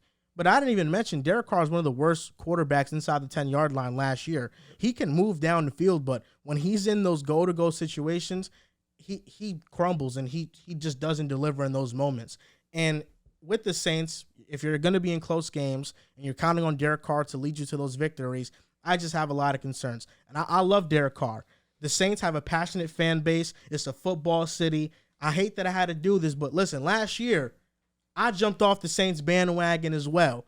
This year with Derek Carr, I try to talk myself into it, but my gut feeling is just telling me to stay away. This isn't going to be a great team. They made probably the second or third biggest trade in this offseason, probably the second or third biggest move in general. But outside of getting Derek Carr, this team made no real moves in the offseason to kind of make this team better, and they didn't have any money, which is understandable. You mentioned it. Dehls mentioned it a few times. Alvin Kamara is probably going to get suspended for 2 to 4, maybe 6 games, so that's going to be something that's going to hinder the offensive game. Michael Thomas, injury-prone at this point in his career, but when he's on the field, he's really good. Chris Olave is probably going to be primed for another breakout season. We could see him putting up a pretty great statistical season. He's just that good of a player. Offensively, this team can give you some moments, and I think with this division, this is going to be a division that's going to push out a division winner of like 8 to 9, 7 wins. This isn't going to be an ideal division. 7 wins and you win the division is fucking wicked. Yeah. Imagine that shit. Defensively, they were good in the past. I mean, they were ranked top 7 in pass DVOA. Rush defense, they were kind of middle of pack, 17th ranked. But like you mentioned, their guys are old. Their guys, Cam Jordan's old. Tyrann Matthews getting up there in age. Even Marshawn Lattimore, he has a lot on his legs. Marcus May, he has a lot of mileage on his legs. So this defensive unit is getting up there in age. And the offensive unit outside of Chris Olave is also getting up there in age. So this is a team built off old age, a lot of mileage in their legs. And this is a division that's not that good. They're pretty much banking on having the easiest schedule in the league. But looking at it from surface value, I don't think it's that easy. I think based off last year's record, you could say, but you got the Bears. Tough matchup, and that's nothing easy. You play the Panthers, that's going to be a tough 2 division games. Then you play the Titans, that's going to be a tough game. You play the Jaguars. So it could be easy, but there's still a lot of tough games for a team that's not that good. So I think this team, as Drew's putting out, like Dehls said it, you got to talk yourself into one of these teams winning the division. And for me, I don't think I can talk myself into the Saints winning it because Derek Carr, he's not the same as he was. Michael Thomas isn't that same 15 to 1,600-yard guy. He's dealing with injuries. Alvin Kamara, we don't know when he's going to even play because of his situation off the field. Chris Olave is the one guy you can bank on. The offensive line is whatever. Defensively, they lost a couple guys. They didn't bring anything in to kind of help this defensive unit, especially the rush defense, which is bad. And then the secondary is getting up there in age. So this is a team that's just not that good and really is relying on that schedule to be as easy as they think it is. Unless Derek Carr has an amazing year. Chris Olave and Michael Thomas break out for both 1K. You got Alvin Kamara come back, and he's what he was 2 years ago, which is asking for a lot from this team. I don't think they'll be able to do that in a 17-game sample. Now, the running game stats last year, 14% of Alvin Kamara's early down runs came against light boxes, which ranked 37th to 42 running backs, which means that he's facing a lot of 7+ man boxes on early downs. On those plays, he was 41st out of 42 backs in EPA per rush, 38th in success rate, 32nd in yards per carry, and 5.1% of his runs were explosive. That ranks 36th in the NFL. They got Jamal Williams. They signed him. And Jamal Williams is also not good against 7-man boxes, 34th in EPA, 37th in yards per carry, and 30th in explosive run rate. So this team will not be able to run the ball.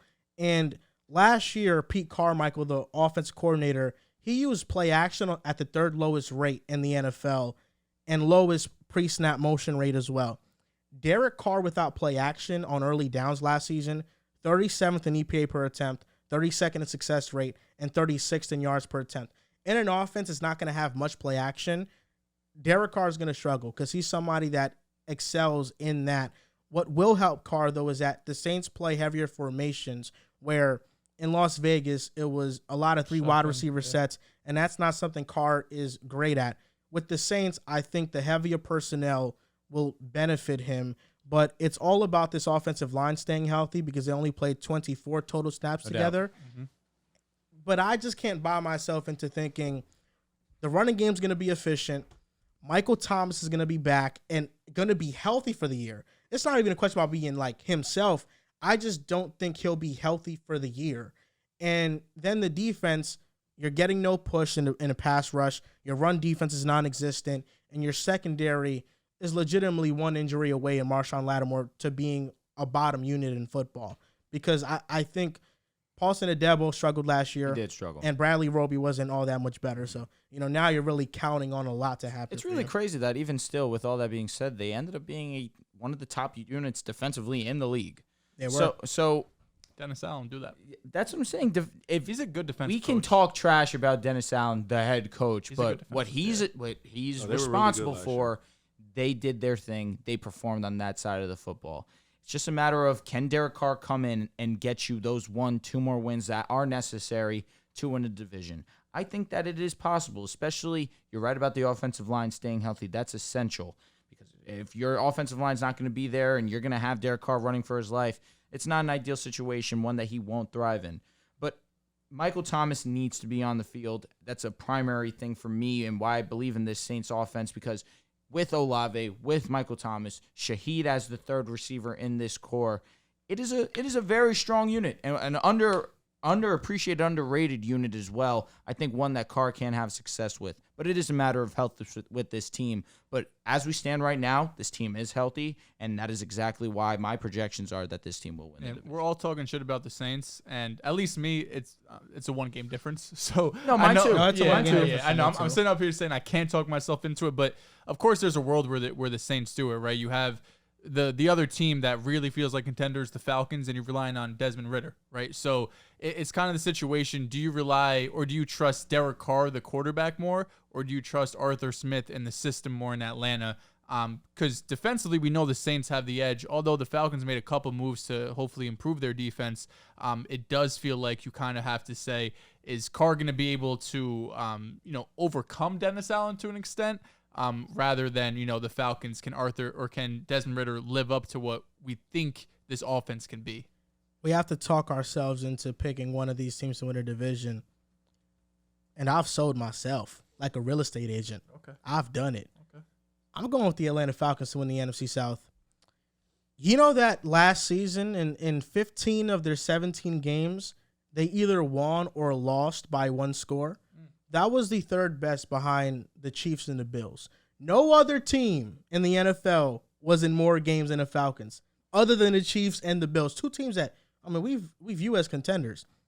This was with $84 million in dead cap, the cheapest defense in the NFL. The pass defense ranked 31st in EPA per attempt and 30th in third down conversion rate, which means they weren't even getting off the field.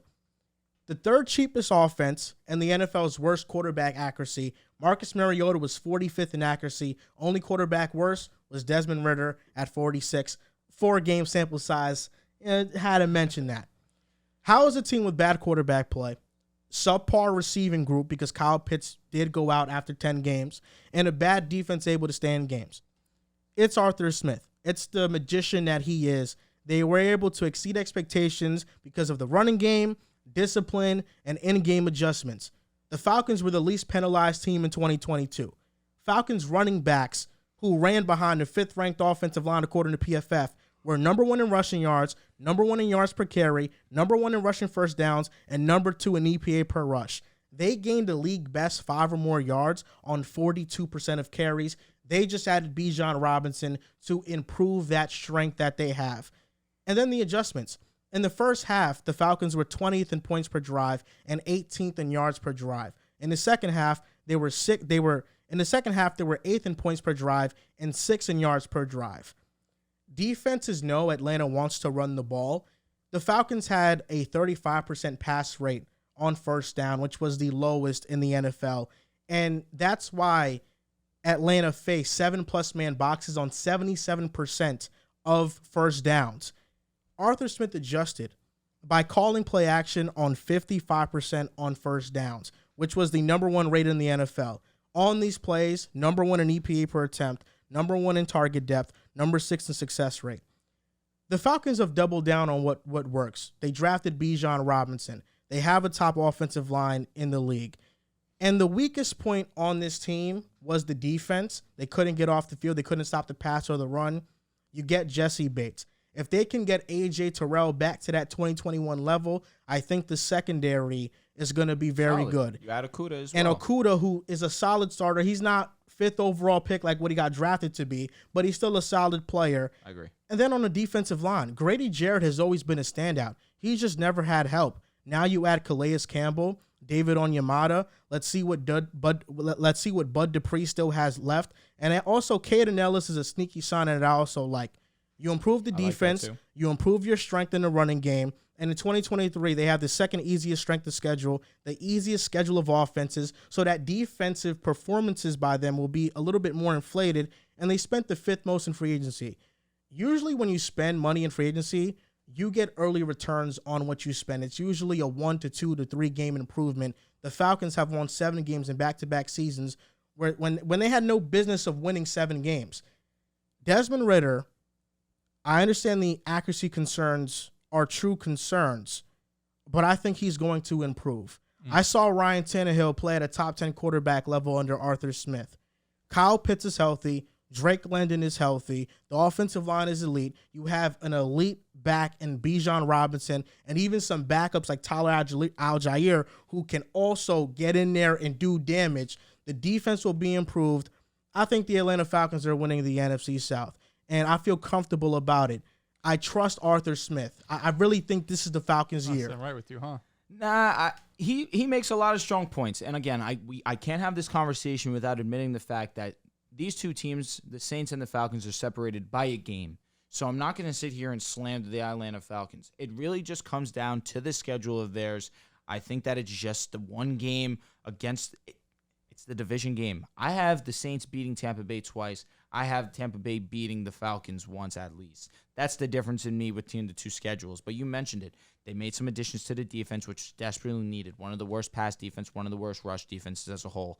They go and they get Calais Campbell to add next to Grady Jarrett. That's going to be a strong defensive tackle unit as well. You go and you bring in Okudah for extremely cheap. What was it, a 5th-round draft pick for Jeff Okudah?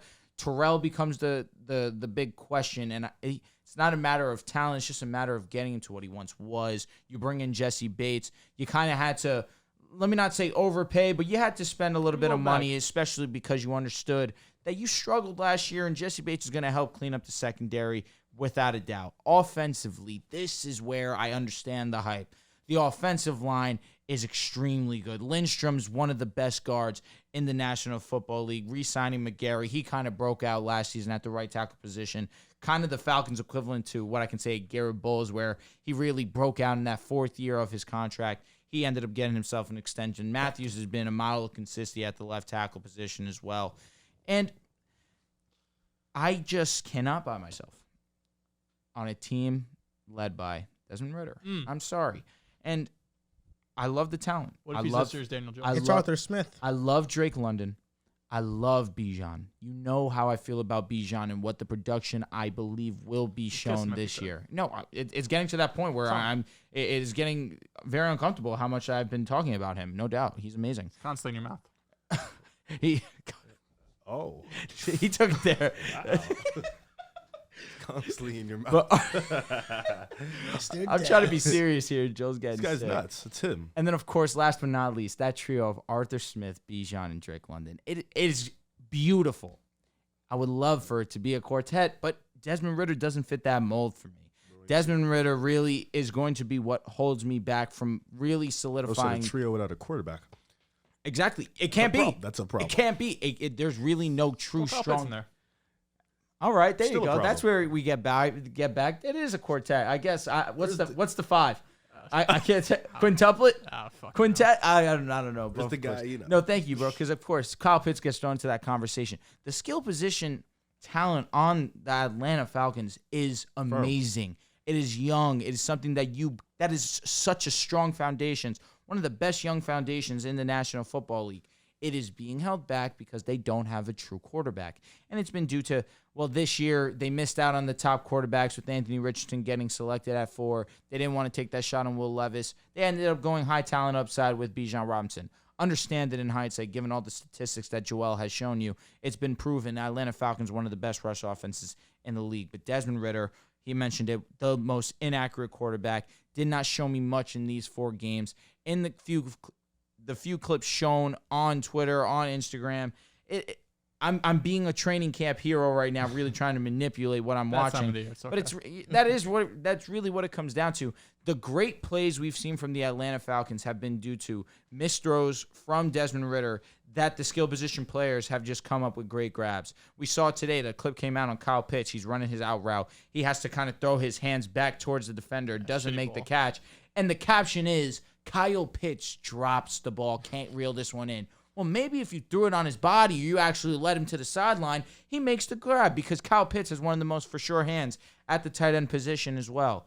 So I like this Atlanta Falcons team. I get where Joel is coming from. The difference is he's in on Ridder. He believes that Ridder can get a job done for the Atlanta Falcons. I'm curious, how many wins do you have them with? I have them with 9 and 10. Okay, so then I really can't argue too much here because, again, I have them at 8 wins. I believe the difference becomes the quarterback position. I trust Derek Carr. I trust this defensive unit that's been proven for multiple years. It's a unit that's been together as opposed to this Falcons defense that's kind of just newly been put together after a year of being amongst one of the worst in the National Football League. The talent is here. It's just a matter of showing me, but I just don't believe Ridder is that guy for me to put my faith into. This division probably has the worst quarterback talent in the National Football. Comfortably. Yeah, because you got Trevor Lawrence, Tannehill. They're CJ Stroud, my That's guy. the only comparison, but they got guys. They're carrying. Yeah, they're doing their thing. This division is pretty much. Stroud's gonna be a dog, bro. I've been watching the Twin is gonna be him. I've been locked in on Houston, Texas. He's got to take over those QB1 reps. I don't know why they're giving Davis Mills reps. It's just nasty. He's dog shit. But CJ Stroud's gonna be good. He threw a nice dot to Xavier Hutchinson, right? I believe that's his name. So then John Mechie, The route, that route. Well, it kind of was like his third route. Yeah, doesn't matter. Yeah. She was But okay. he It was a triple move, but it was He fried him. The one-on-one DB receiver is just never fair. Yes. If you can't get open as a receiver 1-on-1, you're not gonna make it here. The thing with Desmond Ridder is that I don't think he's gonna be exceptional. I don't think he needs to. As long as he's average, they can win the division. Will he be? I think he will be. Okay, that's the difference. I do. I think that he is most definitely, in my opinion, a below average quarterback. I'm with you. If he is average, this should be the Falcons' division to win. Like, I think he also has some, untapped potential there. I'm not saying he's going to be a franchise quarterback. He has the but help around him. I'm saying, let's say, Ryan Tannehill, for example, can Desmond Ridder develop into a quarterback who, with a good foundation, can win? I think he can. Tannehill was a first-round draft pick. He also was very good in Miami. Something that doesn't get spoken about, really. I mean, Atlanta. It was like this huge surprise that Tannehill He comes was up and down, though. No, towards the back half of his Atlanta Miami had to tenure. fix the defense. He would put a lot of money into that defense. No, they definitely. Offensively, they got the guys. It's just if Desmond Ridder, because Desmond Ridder doesn't have to go out and shoot out with Mahomes or outplay Herbert. If he's just okay, then this offense can be good. And then the defense, as long as the defense is better than what it was last year, then this team can win 8 to 9 to 10 wins. This team is pretty much built very, very well. And it's built very well for Desmond Ridder to succeed. He has Kyle Pitts. He has Drake London. Now he has a running back in Bijan, Tyler Eggler, Cordell Patterson. Like, he has all these guys. He has a Algier. Sorry, I did not say that dude's name. It just came out. Allergy, some shit like said that. Eggler. Yeah, whatever that dude's last name is. Good player, though. I'm not going to disrespect him. No, he is good. Yeah, he's a good player. Good. I drafted you, and they laughed at me. We did. We made you redo it. Yeah, I didn't want to redo it. I like you, though, Tyler. You're my new guy. And then their offensive line is good. So Desmond Ridder just has to be, like Joel said, average. He doesn't have to be amazing, exceptional. This is year 2 for him. Yep. He can just be average. Arthur Smith is there to kind of lead the way and kind of put him in a good position to succeed. But this is a quarterback lead, and sometimes you need a quarterback, man. It's a quarterback league, but I really think Derek Carr is on the back end. Oh, no, he stinks. Desmond Ridder was 2-2 in his starts. He was 17th in EPA per dropback, 20th in success rate, and he didn't make mistakes. 0 interceptions on 100-plus pass attempts. You love that stat. The only quarterback in NFL history to do that. Another thing that I will say is that is a legit stat. he knew from the game day. He knew the assignment. Mm-hmm. Throw the ball to Drake London. Have you seen Drake London's targets in that span when he was playing? That's something Mariota double didn't digits do. every time, which blew my mind. And he didn't play with Kyle Pitts either. Desmond Ridder didn't. If you look at the statistics, shout out to our guys over at Reception Perception. Drake London's one of the most dominant young receivers there was in terms of success rate. It was just a matter of getting him the rock. He really didn't do that until late in the season, which I'll give Desmond his credit. But it's just he didn't wow me. There was really nothing. He was playing super safe football, which I get. You don't want to make mistakes. You want the team to have confidence in you going to the next year that you can get a job done. He left them with a good taste. I mean, two wins back to back. Take it easy, slut. And now he's you. No, for sure. His mind's I know. his mind's sick and twisted. It's really you. Come on, what are we doing here? Oh, now What he are doesn't you want to doing be here? called out. Yeah, what are you doing? I want to talk about the Falcons. Can I? I Talk thought to you me. did. Oh, Wait, here, no, I haven't. yo, you want to talk about the Falcons? If you got guys something else Actually, you wanna say? didn't go? Yeah. No, I haven't. I thought I was the last one to go. No, I really no. thought you went. No, I haven't. Oh, wow. We're Believe it or literally not, ready I to haven't. go. Offensively, I'm very excited about this team. Just Me the size of these men. Wow. Drake London 6'4", Yo, you're fucking Mac Hollins 6'4", Kyle Pitts 6'6", 240 with the 4.4. Mac Bro, you're Hollins mesmerized by looking girth You and have size. a workhorse running back in Bijan, the offensive line, Arthur Smith. But as you guys have all stated, How big's Bijan? It comes down. I think it's like 6'1". Oh, I think it okay. comes down to 6'1". Damn, okay. Big for a running back. But it comes down to Desmond Ridder, Seen who was just a game manager. I haven't, unfortunately. Ridder was just a game manager, and I think I'm kind of in between you guys. I don't think he's like it's me. It's this guy. This guy's sick. Sorry. Okay, go ahead. I think he could be average. It does feel like average is his ceiling because last year, again, only 4 games. He completed 63% of his passes, 170 yards per game. He was 48th in terms of air yards per completion or attempt. So really low, not throwing the ball down the field a bunch. But 2 touchdowns, no interceptions, 3 total big time throws, and only 2 turnover-worthy plays. Both come in that first game against New Orleans. So the last 3 games of the season, insanely clean. No turnover-worthy plays. But I do think if you're a Falcons fan, you have to be pleased with the progress that Ridder showed throughout the season, throughout those 4 weeks. It seemed like week by week he got more comfortable. I went back and watched his final 2 games. Where I watched the first game against New Orleans. That shit was terrible. The last 2 games against the Cardinals and Tampa Bay, obviously 2 of the worst teams in the league last year. But again, the one area that stood out for me at least when I was watching him, then I went and looked at the stats, was under pressure, he looked very comfortable. He was number 1 in the league under pressure. Yes, under pressure. Extremely small sample size, but in terms of adjusting completion percentage, 79% while under pressure. So that's one area where young QBs, rookie QBs usually struggle the most when you're facing pressure, when you're getting blitzed. How are you able to overcome that? And that was one area that definitely showed off them when I was watching him. And as you mentioned, Drew, those last 4 weeks with Drake London, 36 targets, 25 receptions, 330 yards, and that was 35% of his receptions and nearly 40% of his receiving yards were in those final 4 weeks of the year. So Ridder came in and right away said, let's not overthink this. Let's go give it to the top 10 pick, the guy that was arguably the best wide receiver as a prospect, and he was able to feast with him. Now you have Kyle Pitts returning. You have Bijan's gravity in terms of a running back. You have Arthur Smith's play calling. I think this offense has some, top 15 type potential in it. The area of concern, though, outside of Ridder is the defense, right? The interior with Grady Jarrett and now Calais Campbell, who you brought in, I think should be improved. But the ability to get no pressure on the quarterback last year was alarming. They were one of 2 teams who had less than 100 total pressures on the season, the other being the Bears. And the strange part about it was they didn't even do anything to try to cause pressure. They only blitzed 16.3% of the time, which was 4th fewest in the NFL. And because of that, you saw the secondary struggle. When you're not able to pressure the quarterback, you're relying a lot on your DBs to cover up. They allowed the 8th most passing yards, 9th most passing touchdowns, and only caused 11 interceptions, which was 9th fewest in the league. Overall, 29th in pass DVOA. So it was really just kind of, both sides. If you're not able to get to the quarterback, you're going to rely on these DBs. And the NFL with today's rules, you're relying a ton on some elite play from these corners. We know A.J. Terrell can do it. We didn't see it last year. Jesse Bates, as you guys mentioned, is a big addition as well. But I think the real key is going to be if you're able to get to the quarterback, A.J. Terrell's going to have a lot better season because he's not going to be able to, hold the guy for 4 seconds.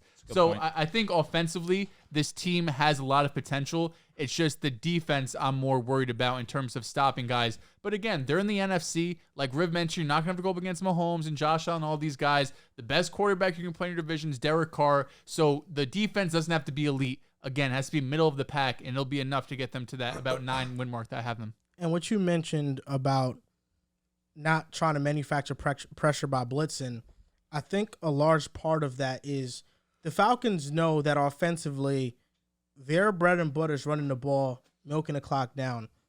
And they're not a team that's going to be scoring in bunches. Go on, chunk plays. So if you blitz and you leave your secondary on an island or an already bad secondary, you're prone to giving up big-time plays and to getting scored on relatively quickly. Mm-hmm. So I think the Falcons were kind of opting for the approach of, we'll let a team drive 90 yards down the field. We'll take and 100 score. cuts. Yeah. I have a proposition for you. A mid-quarterback bet, if you will. Here we It's go. your mid-quarterback. Daniel Jones for Desmond Ridder.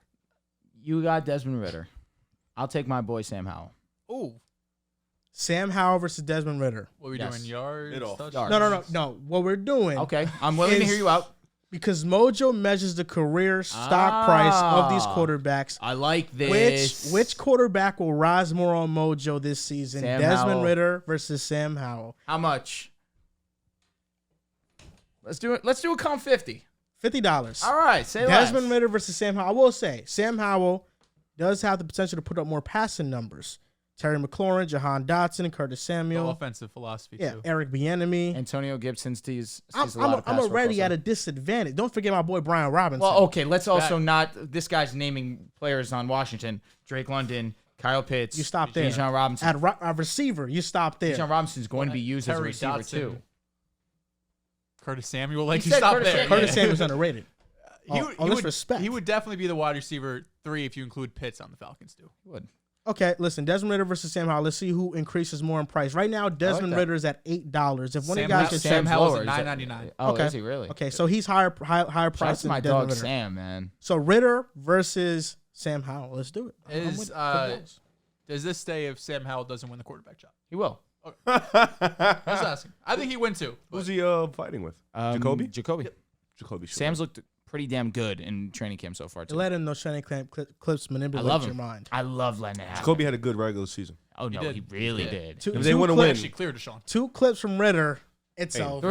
Three. It's over 3. Okay, They wanna sorry. win, Drake they my wanna London win. bad. jump ball that he had to come back Yeah, for, that which was was terrible. annoying. The Kyle Pitts ball, which was the worst of them all, and then Bijan going with the tip drill because it was so far in That front catch of was him. insane. He's a goat. That catch was fucking So, I mean, nuts. let's be fair to Desmond Ritter because We can be. I'm looking I at think the we are. 4 games that he played, right? First game against the Saints, week It was 14. in New Orleans, I think. in right? New Orleans, In New Orleans. when the Saints already found their groove defensively, or one of the top units. Then he goes and he faces Baltimore. When Baltimore got Roquan Smith, and they were a top I 5 skipped unit that in game the for a league. reason. Yeah. Then Arizona, they weren't a great defense. They were a little bit below And he average. was mid. Okay. Then He's a against the game Bucks, manager. against That was his best game. there was a top 15 defense. The Bucks were. So Desmond Ritter in 4 starts Bucks had a faced good 3 game. top 15 defenses. If I remove, let me just remove the first game, the Saints one, his first ever start. In the 3 games, 67% completion percentage, 611 yards, 2 You touchdowns, removed the game? 0 interceptions. He had to remove And that one 94 because passes it's by far. interceptions. It's by far his It was no. terrible. It was Yeah, so bad. no. His first game ever. Can I not remove his first game ever? Is that not I fair see what to you're him? doing here. Okay. That's not fair to him to remove his first game ever? It's great agenda pushing. Whatever helps you sleep at night. Oh, listen, right there I'm with just saying. That's elite Desmond agenda Ritter, pushing moves. I think he's going to be average. I trust, See, the like I thing is, said, it could be elite, but I'm not hearing that. Understand. not here for It's that. understandable. His ceiling's average. Probably. He could be a good quarterback. all I'm saying is I But trust Howell Arthur clears. Smith. Huh? I wouldn't be I get surprised. that. I wouldn't be surprised. Can he Fuck not Sam be Howell, Andy man. Dalton for some? Been the Sam Howell guy since day one. That was Jacoby nice. Brissett? Yeah. I mean, those are career backups, kind of. I thought Not that Dalton, Desmond but was supposed to be a Jacoby, rushing yeah. type QB also. He definitely He can, can run. run. But why was he not utilizing that at all? When in college, he did. No, and at the NFL level. Well, he's only been in the league. No, I agree. 4 Yeah, he played games, 4 but there games. was really not much Oh. use of it, is what I'm Yeah. saying. 6 attempts, Could just be 38 a rushing college yards, and merchant again, or if we just want to more athletic take than that everyone. one out, What was it? What college did he I'm go? taking a first start. Georgia? his first start, six where six did- attempts, 30 yards, by far his most usage in the rushing. Other than that, No, in Ritter. 3 games, Oh, Cincinnati.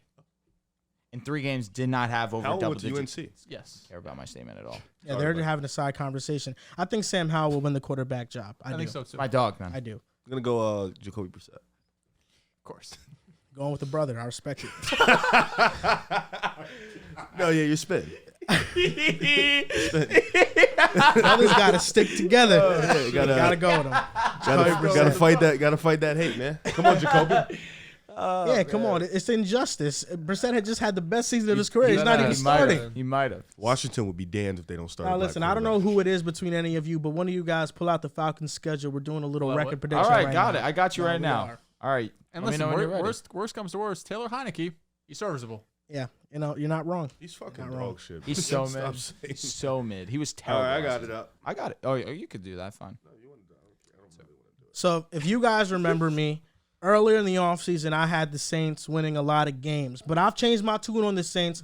My division Nothing wrong winner with is that. now the Atlanta It's Falcons. the preseason. It's allowed. That's why. Yeah, I'm I could- not- I could allow- flip- it's I could gonna flip allow- it. July. It's You- allowable yeah. flip. Just the love you But had for to Derek give Carr. reason out there to the people on Wild Flipped, I don't think the Saints' offensive line is good. The running game won't be good. The defense is aging, and I don't think Derek Carr is that big of an upgrade over Andy Dalton. You know what's He's always learning. so funny about your flips is you overreact in the beginning. You know you don't have all the evidence. Then you go do the research and get the evidence and realize I didn't need to do this, but then you did it anyways. And now No, you he flipped said it. it It's right like, well, I can change my mind, but you Yeah. could have just waited until you got more evidence. You do know that, He's right? been, I'm not gonna Listen, lie. I changed my mind with new evidence presented to me. I did. was- What? There was no. It was the, Yeah. it was just no. It was new to you. No, the new evidence was Bijan Robinson getting drafted to the okay. Atlanta Falcons. Can I also ask you a that was question? the mover. Do you think that they're going to be a bad rushing team because you believe that eventually their players are going to get injured, or is it that just in general you just don't believe in it? Because this offensive line stays healthy. McCoy was one of the better run blockers in the league. Ryan Ramczyk, obviously one of the better offensive linemen in the league. Healthy. Trevor Penning healthy as well. I mean, it was bad statistically last year, but that was due to injuries. If they're together and Alvin Kamara's on the field also, I mean, I think they'll have success. I think Cesar Ruiz is below average. I agree. Andres Pete is below average. He also is. Both of them are one of the worst in the league at their positions, like backup level. Definitely. Trevor Penning, he's a penalty machine. I'm not sold on him as a player, to be honest. And Ryan Ramczyk is getting on the older side. Eric McCoy I like as a center, but last year he didn't grade out the best. He did get injured. However, he did have one of the highest success rates in terms of pass block and run block also. Yeah. You know, their offensive line is okay if healthy. Like, I think it's average. Okay.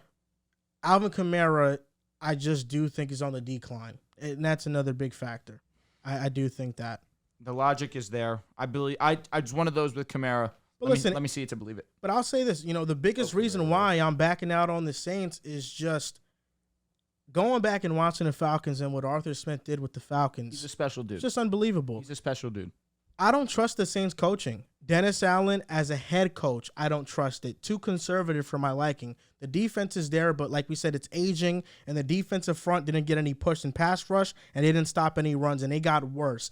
And then Pete Carmichael, the OC, I just think, you know, he's just a guy. He's not nothing special. So the coaching staff has made me lose a lot of faith in the Saints, and Derek Carr just had his worst career season. So with the Falcons, I'm banking on an incline versus a decline. I think the Saints roster has been on a decline for a while, and the Falcons every year, Arthur Smith continues to overachieve, and they finally were able to spend money in the offseason and boosted the roster. So I think with a better roster and an easy schedule, I just think the Falcons got it. All right, so let's go through the schedule that you say is so easy, sir. So week 1 versus Carolina. I got the Falcons. Okay, I also have the Falcons. Versus Green Bay. I think that's a toss-up game. I agree. I really do. Jordan Love, he's going to come out firing. I got the Packers in that game. All right. I had the Falcons winning this one, but I agree it's definitely a toss-up. At Detroit, I have a loss. I have a loss. Detroit, I think it's a loss too. Versus Jacksonville, I also have a loss. I think that's a loss as well. Versus Houston, W. Win. That's a win. Washington. That's a win for me. I agree. At Tampa Bay. I think that's a win. I have a loss here. They could split. I agree. They could. Are somebody keeping count on mine? Oh, nope. I mean, don't you have your record prediction there regardless? Oh, yeah, I do. Yeah. But, you know, it could always change. I could have 9. I could have 10. We don't know. I mean, so far. That was your job, bro. That was you was on your phone the entire bro, time. you're not doing anything right now. That's the point. All right, let's start. So let's circle back and just see where I have all right, my losses. I mean, regardless. So we got a win against Carolina. You have a loss right now against Green Bay, Detroit, Jacksonville. 1 and 3. So 3 losses and how many wins? So right now you have a win in Carolina, win on Houston, win in Washington, win in Tampa Bay. 4 and 3. 4 and 3. Okay. 4 and 3. At Tennessee, I have a loss. I did that, man. That's a loss. 4 Joel? and 4. Yep. Versus Minnesota, I also have a loss. I think that's either way because Minnesota has one of the worst defenses in the league. They didn't improve the talent whatsoever. Brian Flores can get the best out of his group, but for me, just how many one-score games the Vikings lost last year, is it at Atlanta? It is at Atlanta. I'll take the Falcons in that 5 game. and 4. Okay, interesting. I have a loss here for sure. At Arizona, W. That's a win. 6 and 4. Have their bye week now. Versus New Orleans. This is in Atlanta. I got to win there. 7 and 4. I do as well. At Jets, I have a loss. That's a loss. 7 and 5. Versus Tampa Bay, I have a win. That's a win. 8 and 5. I think they sweep the Bucks. I think the Bucks are not going to be good. I can understand that logic. At Carolina, I have a loss. That's a loss 8 and on the 6. road. Versus Indiana. Indiana. Versus Indianapolis. I think that can go either way. I do. But the Colts defense got a little bit worse. Who knows with Jonathan Taylor? I have the Falcons in that game. 9 and 6. I also have the Falcons. At Chicago, I have a loss. That can go either way. I'll take a win here, though. Cracking the fuck up. I believe 10 in and Chicago. 6. At New Orleans, I have a loss. That's a loss. 10 and 7. 7. Yeah. I think that's where they're around. 9 and 8, 10 and 7, because the Minnesota game can go either way. Packers I think game go either way. the division winner is going to win 9 or 10 games, and I kind of lean 9. I'll tell you what. Thank God you gave Green Bay that game because 11 wins would have been fucking gnarly. I trust Jordan Love. Come on.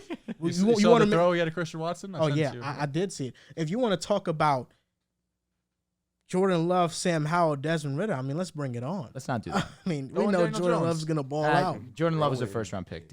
Desmond and Sam weren't, Sam Howell's supposed to be a top 5 pick. but he wasn't. Yeah, He was. supposed to. After his junior year would have been. And listen, sophomore. don't think I forgot about this Tyquan Thorne versus I didn't Romeo forget. Dobbs nonsense. He had a very great practice after that tweet. Oh, was formed. Taekwon for real? Thank God. Finally, not I was even waiting on kidding. it. Oh, you're Romeo telling Dobbs me. has been doing it the entire training camp. It's dumb funny. Nah, bro, it's so accurate. I saw his text, ignored it like fuck. I went immediately into Twitter. Tyquan Thornton. I see has a good practice, 2 catches, scored a touchdown. I was like, okay, we can breathe. We're back. Stats always kill me, man. They always they had I don't know what account it was, but they had Kenny Pickett's yards per attempt and yards per completion from last training camp and compared to this training camp. Like, That's how the nasty. fuck are you taking like yards per completion? They be having like, them iPads on that field, man. Yeah. They be knowing But it. Dehls slowly but surely is turning into a Romeo Dobbs guy. something like that. I know he is. He Listen, he has him on his fantasy I dynasty. told team. you, throw me Kincaid. You could have Dobbs. Get out! You're trying to rob me. Yeah. You are trying Is to it rob me. robbery if Romeo Dobbs? is If gonna be the Romeo send Dobbs, all if the all? Romeo Dobbs Kincaid is can be a Jordan top Love's 5 wide tight end. receiver 1, Listen, you're not wrong. that could be 1,000 yards, 6 touchdowns. I off remember rip. when I felt that way about Dawson Knox. But we're talking about run-heavy offense, pass-heavy offense. You're trying to rob me, Dehls. I know you're trying to rob me. Trying to rob me. Trying to look out for the both of us. If you ever want to do a fine, fair business deal, listen, I know you got a degree in what? Finances? Yeah, it's sports management. Oh, okay, Yeah, okay, sports okay. Cook, he said too. Yo, he trying to cook me around here. He trying to rob what me was in the the deal trade. you He said? understands sports management and the business side with finances. What was the deal you sent, Jer? Just to since I said bullshit offers. What was the Tony? Was it Tony Pollard? What was it? Oh, it was I sent Terry McLaurin. It was something gross. Let me ask you a question, bro. I didn't send him a gross offer. We're talking about trades here. I need guidance. So I was given an offer that was pretty fucking nice. I have to give away Tony Pollard. However, I would be receiving Jahan Dotson, Jamal Williams, and 3 first-round picks. I mentioned it because Jamal Williams, obviously, we're talking about the Saints. That sounds like a steal for you. The 3 first is what but it he is. doesn't have any running backs this stage. I have my running backs would be with Jamal Williams, of course. James Cook. I would have David Montgomery. These are not great to start with Sounds by like any my means. Damian Pierce, which saves face. somewhat. Dalvin Cook, Alexander He has Madison. no team. You need to keep Tony Pollard on your team. Them 3 first-round picks is No, but like if you actually They're want to your win first, this though, year, right? I won last year. Yeah. I would be getting my first. Both of these, 2 of these 3 picks are my own So you'd first. probably be getting late first. And then I would be getting so his you're just first getting in your life 25. back. I'd be getting first-round pick back, yeah. Tony Pollard's about to have a top 6 finish. I think so too. If you really want to win, you got to keep him. Is your team in a position to win? My team's disgusting. You should probably trade him then. I really wanted Jahan Dotson, and then he goes and he sends me Jahan Dotson in 3 firsts. And I was like, how do I say no? Who are your to starting this? receivers? Jamar Chase, Devontae Adams, Keenan Allen. I had Tim Patrick, prayers.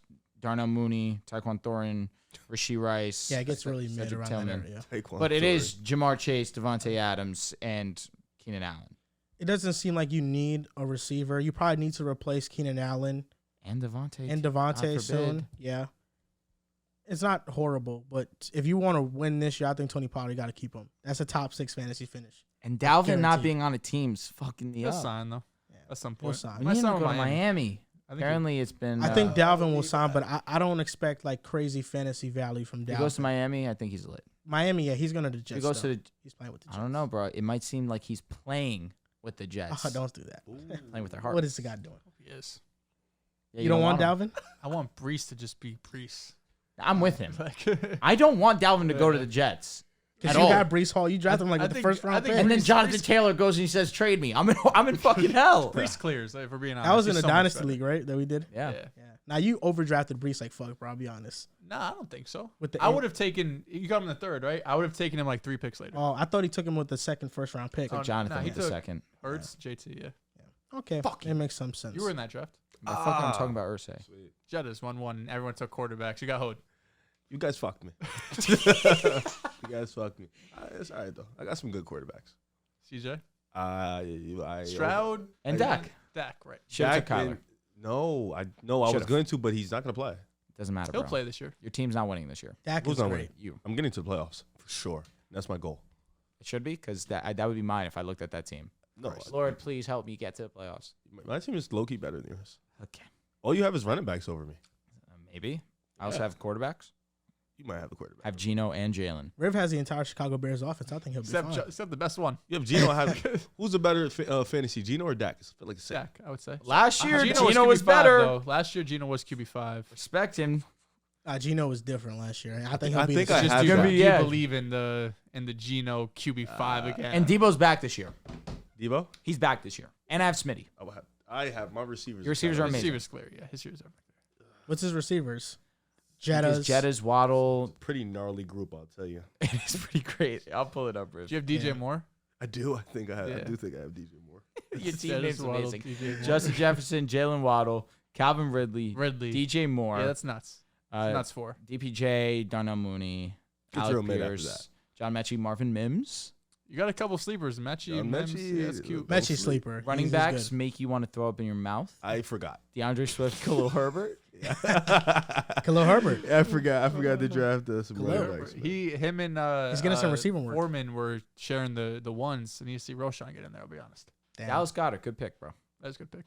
I didn't like the Bears situation for Roshan, I'll be honest. I was He could- hoping he was going to the Bengals. Hey, I I mean, Mixon's in have front. Dak and Ryan Tannehill and CJ. Yeah, I'm all I right. think CJ's going to be good. Oh, I'm lit with that because Yeah. when he's the one of took the him in 5 the best second round, quarterbacks so. in 2 years, You did I'll be take lit. him out early. I got fucked, bro. I saw everybody taking quarterbacks, so I was just like, His heart started beating out of his Yes, chest. Who do I I was like- take? Who do I I take? was like, let me just grab a young guy. He just Shit. grabbed CJ. I was gonna grab Deshaun. I'm not even gonna front. I think somebody took I took Deshaun. Deshaun. Yeah, I was gonna grab Deshaun that same round you took Yeah. him, and then I was like, well, Here we fuck are. it. Yeah, here we are. You know, To wrap up the Falcons talk, let's build the Atlanta Falcons all-time offense. Let's build it up. Okay. Quarterback is going to be maybe the most controversial pick, right?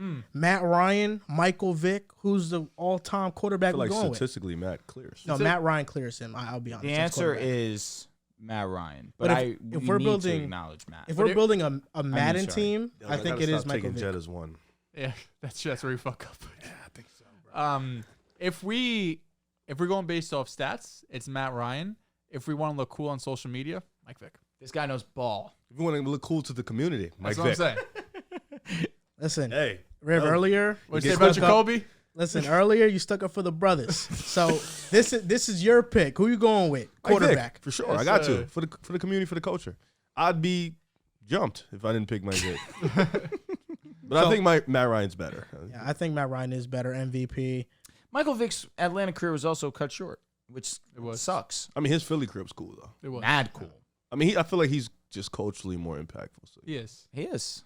But, Listen, I'm not. If you want to take, I feel like we Michael should Vick. take Matt Ryan for the we want a good The we know representation of ball our organization. allegations. And No, gotta we take want a Matt good Ryan. representation of our organization. nah. Personally, I think we should You take. got some bad advice, bro. We're What are you taking gonna Mike do? Vick. We Yeah, are? Mike Vick. Let's do it. Mike Vick for sure. All right, Ironic. Michael Vick, all-time offense. 50% Sorry, Matt completion Ryan. I don't percentage. care. Running back, who are we going with? You lost me. Michael Turner, I Bijan. guess. Oh, we're here. Bijan's fire. Bijan's fire. We got Fuck it. Devontae Freeman, Freeman, Michael Turner. William Andrews. Bijan. Will Also need to put some Bijan be respect better on than him. all of them? I mean, Yes. this is some projection here. They had Steven Jackson too for a couple of years. Yeah, but that was towards the That back. was- He's more that was Rams his- vibes. yeah, All he right, was William mid-years. Andrews. He was disgusting. 4.6 yards an attempt, almost 6,000 rushing yards, 30 We touchdowns. have Vic. We might as well take Bijan. Now, I'll be honest, we're taking Bijan. He's gonna be better. He led the league in scrimmage yards. He was a 4-time Pro Bowler. I mean, William Andrews was like that. Vic and against Bijan Carpenters. in the backfield is nuts. Bro, 1979 to What the 83. fuck? That's not plumbers. I wasn't born. Yeah, no shit. No, I think we got to take Michael Turner. Michael Turner in 2008 had 1,700 yards and 17 touchdowns That's with the kind of Falcons. OD. We have to take Michael Turner. All because of pro. Yeah, Michael Turner had over Bijan can get 6,000 that. and 60 touchdowns. Yeah, he's different. And he Okay, was an that's all-pro. tough. He had 3 Didn't years know. over 1,000 yards. Bijan could clear that. No, that 1,700 is nuts. 1,700 Here's the and thing. 17 touchdowns. Bijan will be the best Atlanta running back. He had 41 receiving yards that year. Bijan's more dual threat. Dog, it was 1,700 though. That's like so. Would you be surprised if Bijan was near 1,700? I wouldn't. 17 be- rushing, I'd be surprised. I'd be more- 1,700. I'd be total. more JT did surprised if, like- 1,800 in year Oh, yeah. 2. That's In true. year 2, JT is Year 1,800. 1, we had 13, 14. He was amazing. This year, I don't think Bijan's going to get that. I think Bijan's going to get like 1,200 yards. I think 1,700 is more serviceable by year 3. That's when Bijan gets it. Because I think what you have Tyler Algier still on the team. I think he'll get some carries. Overall, bro. No, I understand, but I think Bijan will get a lot of receiving work as well. So that's why I don't think solely This as is a what's gonna rusher, happen. he'll He's have just gonna get 1K, 1,700 1K. Opening day, Bijan's going to touch the ball. First attempt of the game. House call. 80 yards It'd to be the crazy Baja. if he fumbled. 75 yards to the Baja. It'd be crazy if he Kareem fumbled. You look Hunt-esque. nuts if he fumbled. Hey, you remember what happened to Kareem Hunt his first time that he touched the football? He fumbled the ball. He ended up with 2 touchdowns over 200 yards. Different. He's now a free agent. James Cook, same thing. He's going to break out this year. I hope so. I'm praying for it, actually.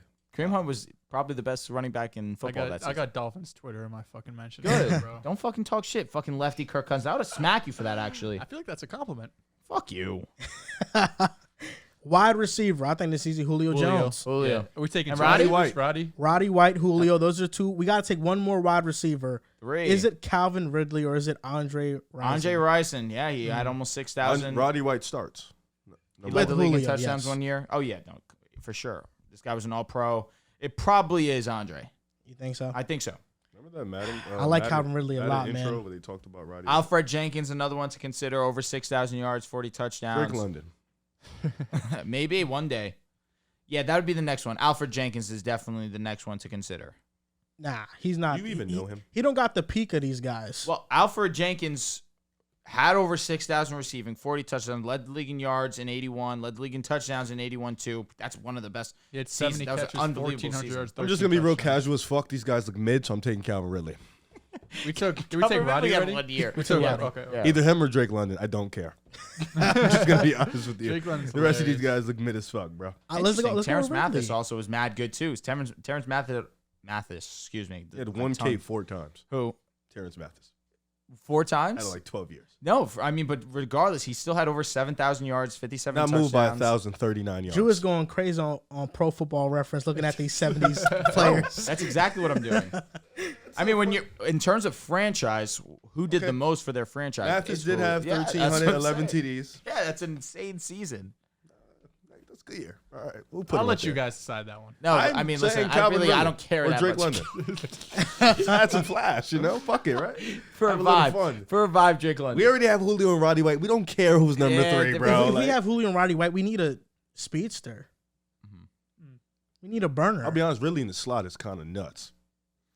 Hey, when he's- Julio was his I'm best blanking. year. Taylor Gabriel? Taylor Gabriel. we got to get Muhammad Sanu in there for the trick plays. Shout out Just to so he Rock can House. throw the Sanu ball to is Julio. tough. Let me see. Let me look up with these guys. My vote is for Calvin Ridley. I'm with Calvin Ridley. Okay. Even though he only had really... 2 good years. he broke 1,000 yards with the Falcons once. Shit was OD. He had 10 He was insane touchdowns, that though. year. What about Algie Crumpler? He's a tight end. Payne, he had 4,000 yards. Got to think about it. Like, bro, how else did you find out about these all time? You use Pro Football Focus too. I'm Oh, yeah, rapping no. also. I always said Crumpler. It's It is Alex Crumpler. That is such an insane name. I think I'm going Tony Gonzalez. Tony Yeah, Gonzalez yeah. easy at tight end. Yeah. That's not even a debate. Oh, you're No, not that's not- disrespectful. Casual. Tony Gonzalez, yeah. gonna That's say not even Kyle a debate. Pitts. So our all-time Wait, so can we team- put Kyle Pitts as a receiver? No. He's No. not. Tight Put him end. at 3. Yeah. Let's would not put him at project with this one too. So all-time Falcons offense, quarterback Michael Vick. Disrespectful to Matt Ryan. I'm sorry, Matt, if you're watching. He has to this. save I'm face sorry, for the Matt TikTok. Ryan. Have Mike, some- come have a on. set. No, come on. Matt Have a Ryan's my set. guy. He's Matty Ice. Fucking knowledge less than looking cool. Running back Michael Turner. Should be Julio Bijan. Jones, wide receiver. Roddy White, wide receiver. Calvin Ridley, wide receiver. And then Vibes. tight end Tony Gonzalez. I'm with it. Running back should be Bijan. Yeah. Did we It not will pick Bijan? No, we picked Michael Turner. It will 1,700 be. yards moved you. A ton. It did. That's 1,700. Not many guys could do that. Bijan will have 1K, 1K JT in like did 2 it in years. year 2. JT's a different beast. Didn't he have like 700 yards this year? Got hurt. He got hurt. Word. He's averaged like 4.5 yards carry. He's elite. Yes. He's getting traded. I hope so. Maybe To so. the Broncos. Colts don't deserve it. Buffalo. Broncos. I'm bleeding for it. No. He could go to... I do dangerous I said things for that. bleeding for it? Yeah. What's dangerous? Like, I do some serious things to get JT on Buffalo. Because I feel like Philly doesn't really need him. Like, we can do whatever, but Buffalo. Listen, man. James Cook clears. Now, earlier in the He show, doesn't. Riv hinted at a potential take that he might have, and I think it might be during this segment. We're talking about the Carolina Panthers, Bryce Young, what he's going to do in his rookie year. Riv. Riv, guy. I mean, listen, he has the Titans win their division. Yeah. He has the Browns win their division. Oh, yeah. And I think he might have the Panthers win the division. I mean, this is a plus, 3,000 parlay? There's always 3-4 teams every year who didn't make the playoffs the year prior, makes the playoffs the next year. I'm stamping my The Rams going with 3 of them. the Panthers are plus 3,000. No, I'm saying if you would parlay all those teams that would to be win a a lot division. of money if they all win. I'll win some bag. This division is kind of funny. We just talked about it. Quarterback play stinks. A lot of these teams have a lot of good young talent, except probably the Saints. You have to talk yourself into one of these teams winning it. We keep reiterating that point, but it's an important part because this is probably one of the worst divisions in football, probably the worst. For me, it's going to be the Panthers. I mean, what better way to shock the world than to have a rookie quarterback come in and make the playoffs? I mean, with Derek Carr, you know what he is. With Desmond Ridder, you kind of have an idea of what he is. With Tampa Bay, I don't even know who's starting over there. But with Bryce Young, it's kind of you don't know. It's kind of a surprise. You kind of don't know what he is going to be. And with the Carolina Panthers bringing in some modest pieces, nothing crazy. Miles Sanders, he had 1K.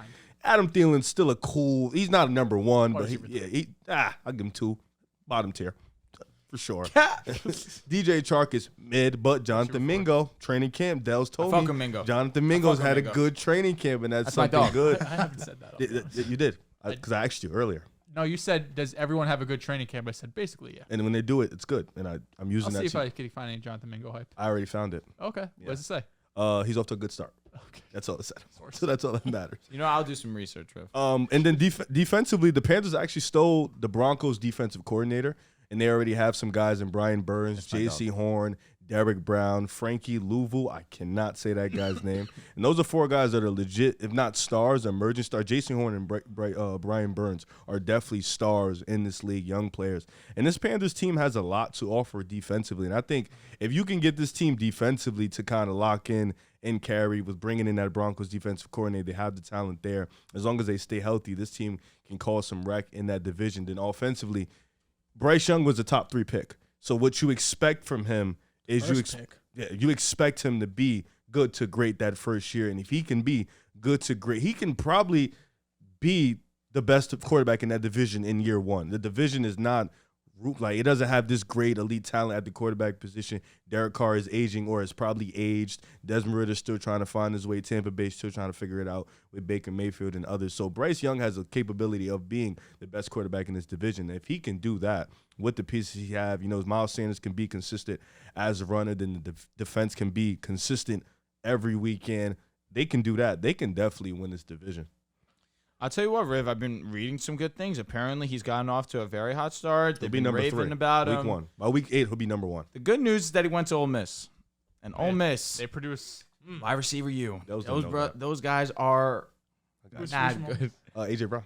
You bastard. There was somebody else, too. DK. Who else went there? One more. There's one more. Huh? One more big one. There? Where is he? NFC? He's on one of your favorite teams. Don't tell me he's on the Browns. No. Oh, yeah. He is on Is the it Browns. Donovan Peoples-Jones? No. Elijah Moore. Oh, yeah, it is. If it was Donovan, boy, I was going to Was swim. it Anthony Schwartz? So, the Carolina Panthers, Respect my team now. there are things. Oh, that is a we thing now. We're here. Now he's a Panthers guy. Okay, which makes sense. Hey, listen, you have agenda, you have agenda. But Drew's a Bryce Young guy, so. Are you? I do fuck with Bryce Young. That is my guy, for sure. to the I party. do think that he's the number 1 quarterback in this class, for sure. That being said, it's going to be tough for him to have success in year 1 for the sole fact that there is not a lot of skill position players for him to really go to and really have strong upside with. That's really what I'm trying to say. Adam Thielen, he's going to be a reliable option for him so long as he can stay healthy. I do believe that Jonathan Mingo will be a good addition for them. They spent high draft capital on him. He's going to be a guy that Bryce Young looks to build some tenure with as the two grow together in their rookie season. But talking about the defensive side of the ball, which is really what I wanted to highlight, Derek Brown was one of the best interior linemen last year. He was one of the highest graded interior linemen, really one of the primary reasons why the Panthers as a whole were so great at stopping the run. J.C. Horn is one of the great young defensive players Top 10. at the cornerback position. He was putting together one of the most impressive seasons prior to his injury, which was really upsetting. I believe it was a broken wrist, something along that line. That's what shut him down. But that's something that J.C. Horn has struggled with so far. 2 seasons back-to-back, he has been injured. And as great of a talent as he is most definitely skilled. It's just a matter of staying on the field with him. Good, solid linebacking core. but really it's just nothing to ride home about with this team as a whole. I believe that this team is it's a project that I think that Frank Reich, he will do a great job with. He finally has his quarterback. It's going to be years in the making that Carolina Panthers start to trend in the right direction. I don't think that that's yet. They have a solid offensive line. They will be able to have success in the run game. Yeah, Miles Sanders should put together an impressive season. I don't expect to be what he put forth last season, but they're going to utilize Miles for sure. They're going to make sure that Bryce isn't relied on too heavily. Miles is there to relieve some pressure off a young quarterback. And with the lack thereof wide receiver options, Miles is going to be heavily relied on in the run game for sure. But overall, in the grand scheme of things, I just think that there's teams more talented. I just think that I look at the schedule. It is one of the it's one of the more difficult of these three teams that I do believe will be fighting for the division. I don't think that Tampa Bay's in this conversation. To me, it's a three-man race that I just think that the Carolina Panthers are lagging behind a little bit. They have a solid offensive line. They have a solid defensive line, more so interior unit, but it depends on Brian Burns. Is he going to take another leap, really? We've been waiting on that. It got to a point where Brian Burns they were offering 2 first-round picks for him. In hindsight, the Panthers kind of look a little foolish for not accepting that, but they believed in the talent. Maybe it's this year that he starts to finally really come into his own, but in reality, I just like the Saints a little bit better. I think that they're a little bit more trustworthy.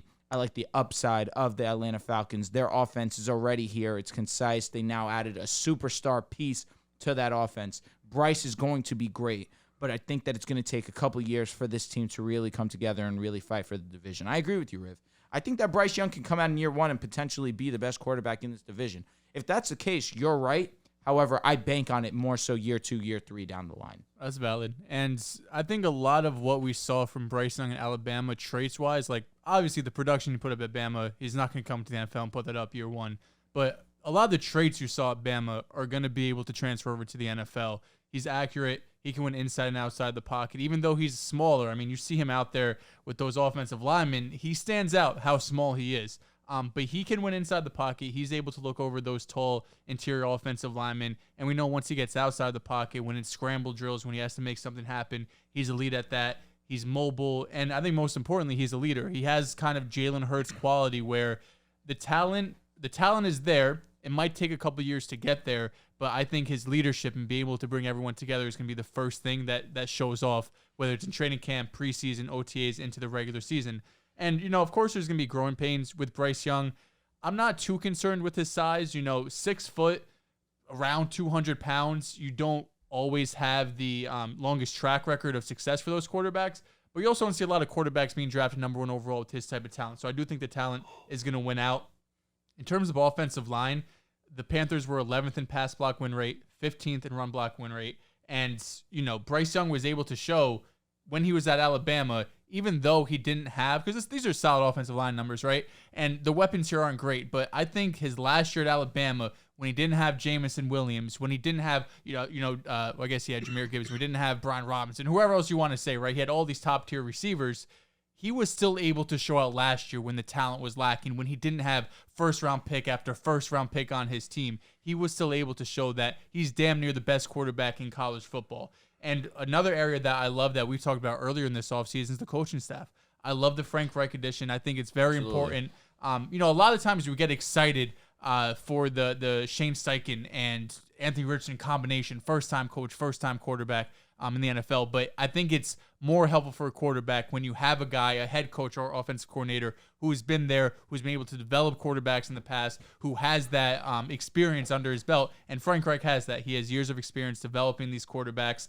The only area of concern for me really on offense is these weapons, because Bryce Young or any rookie quarterback, you want to surround him with as much potential weapons as possible. And it was a bit more difficult for the Panthers because they moved up from the 8th pick or the 9th pick, whatever it was, to the 1st overall pick. So they had to give up a lot of draft capital. They had to give up their best weapon in DJ Moore. Last year, they gave up their other best weapon in CMC. So they're not exactly setting him up for the most success with these weapons, because I think Adam Thielen's a wide receiver 3 at this point of his career. Terrace Marshall had a couple moments last year. He's a big play wide receiver, but he hasn't lived up to that third-round draft capital he had a couple years ago coming to LSU. DJ Chark is DJ Chark. Hayden Hurst is Hayden Hurst. We know what we're going to get from those guys. And Miles Sanders got a pretty good bag, right? So I think Miles Sanders is probably the one person on this offense you're looking at that Bryce is going to heavily rely on, whether that's the run game, whether that's checkdowns. I think he's going to get a ton of targets, a ton of touches, and as long as he's able to stay healthy, he's going to have a productive season. Defensively, they're a fun unit. You have Derek Brown, who had his best season as a pro last year, third best run stop win rate among all defensive tackles, and the Panthers as a whole ranked 5th in run stop win rate. Brian Burns, another great season, 68 pressures, 13 sacks, 44 hurries, all career highs. He had a mini breakout. And Shaq Thompson and Frankie Louvu were two of the best linebackers stopping the run as well. That goes into being top 5 in terms of stopping the run. Secondary, you guys talked about J.C. Horn, how phenomenal he is. He only allowed 28 receptions for 300 yards and 0 touchdowns on the season, 52.6 pass rate when targeted. He was elite of the elite. J.C. Horn finally had that real breakout season. He has to be talked about in terms of top 5 cornerbacks. He is in that conversation. So overall, Bryce Young, like I said, I'm expecting those trains to transfer. I don't think he's going to be overwhelmed like we see from other rookie quarterbacks. The accuracy is going to be there. We're going to see some splash plays of him being able to work outside of the pocket. But to Drew's point, it does feel like the Saints and the Falcons are just one step ahead of this Panthers team. You know, they had a top 10 pick this year, although the Falcons did too. Trade up for number 1. They're in a bit of it's kind of a rebuild, but it's also kind of a retool because they have a lot of pieces there that they want to keep long term. I just think this season probably won't be the year we see them get over the hump. The past 2 seasons, Carolina quarterbacks have been 31st in completion rate, 30th in yards per attempt, and 32nd in touchdown passes and quarterback rating. It's been one of the worst rooms in football. David Tepper, since becoming the owner of the Panthers, has been one of the worst owners in the league. In 2018, fired Ron Rivera, a respected head coach in the league. The end of the Cam Newton era, he hired Matt Rule, who was a college head coach who had success, but there were concerns about the transition. You signed Teddy Bridgewater to be your franchise guy, to give him a lot of money. Then, after a year, moved off from him, and they traded for Sam Darnold and Baker Mayfield, and they were in the Deshaun Watson sweepstakes. They passed up on Justin Fields, on Mac Jones in the 2021 NFL Draft. They could have traded up for Tua or Herbert in 2020 and maybe gotten one of those quarterbacks. I think it's nice to see the Panthers finally trending in the right direction of having a young quarterback, a rookie in Bryce Young. And listen, I know it was a lot to give up for him. DJ Moore, 2 firsts, a second. It's a lot to give up for a guy. But if it's the first overall pick, you go do it. I think Bryce Young is going to be a good quarterback. I don't know what his ceiling is. I like Anthony Richardson and C.J. Stroud's ceiling much more than Bryce Young. But I think Bryce Young can be a good pro still. Stop being heightist. And not. As Anthony Richardson, he can, And now C.J. Stroud over him. You had Bryce Young as quarterback 3? No, I had Stroud number 1. Or I think it was AR number 1, Stroud 2. Yeah, but I had Bryce Young 3. Interesting. The great thing about the Panthers is that because they're in a real retool, like Dehls said, they have the roster to support a quarterback outside of the receiver position, which even with the lackluster talent it has, Adam Thielen is a pro. He's a technician. He knows where to be. DJ Chark, you got some concerns about that, but Adam Thielen is at least a good leader in that receiver room. Yep. But the offensive line is a very good one. Solid for sure. Ike Ekwonu, 4.9 pressure rate. Only Rashawn Slater and Tristan Wirfs were better as rookies. Brady Christensen, Bradley Bozeman, Austin Quarterback, Taylor Martin. The running game was efficient, 4th in EPA per rush. Miles Sanders last year was 8th in explosive run rate. That's why I think he'll have a good season with the Panthers. I'm not down on Miles Sanders at all, especially with the workload he'll get. And then the coaching staff. Frank Wright, Jim Caldwell, Josh McCown. I mean, those 3 right there can groom a quarterback perfectly. Deuce Staley is a running back coach. He's a very respected running back coach around the league. And then Ejiro Evero, their defense coordinator. Great addition. I mean, he'll have that defense playing at an even better level. Should. Frank Reich, only 1 season he's worked with a quarterback this young. Now it's Carson Wentz in his rookie and his second year. But Frank Reich, he's worked with Matt Ryan, Andrew Luck, Jacoby Brissett, Carson Wentz at a later age, Phillip Rivers. Carson Wentz in his rookie year, 16 touchdowns, 14 interceptions, 79.3 passer rating. I think that's what we're going to get out of Bryce Young. I think Bryce Young's going to be average as a rookie. I don't think he's going to be groundbreaking. He won't be exceptional. he'll be average. And that's what I expect with a team that has a running game, offensive line, but they lack receiver depth to really blow up the place from a passing game perspective. So I think it's going to be up and down year. He has a lot of good traits to him. And they have a top 5 easiest pass defense schedule, so that's even better. As the season progresses, he'll get better. But I don't view the Panthers as a team that can win the division. I think they'll be competitive for it. I have them at the 7-win range. I do think they'll be a competitive team because this roster does have talent across the board, especially on the defensive side. Sure. They'll be able to stay in games. So I have them at that type of range. I think the Falcons are far more advanced in where they're at right now, roster-wise. And then the Saints are just a roster that they've had great talent for years that's just regressing. They're on the decline. But the Panthers, this is the first year in this kind of rebuild. Yeah. So that's why, I think 7 wins for them is respectable. And Bryce Young should be solid. That Brian Burns-Derek combination definitely is strong. But I say it in hindsight with the idea that the Rams have been just – it seems as if they're trending towards a negative direction.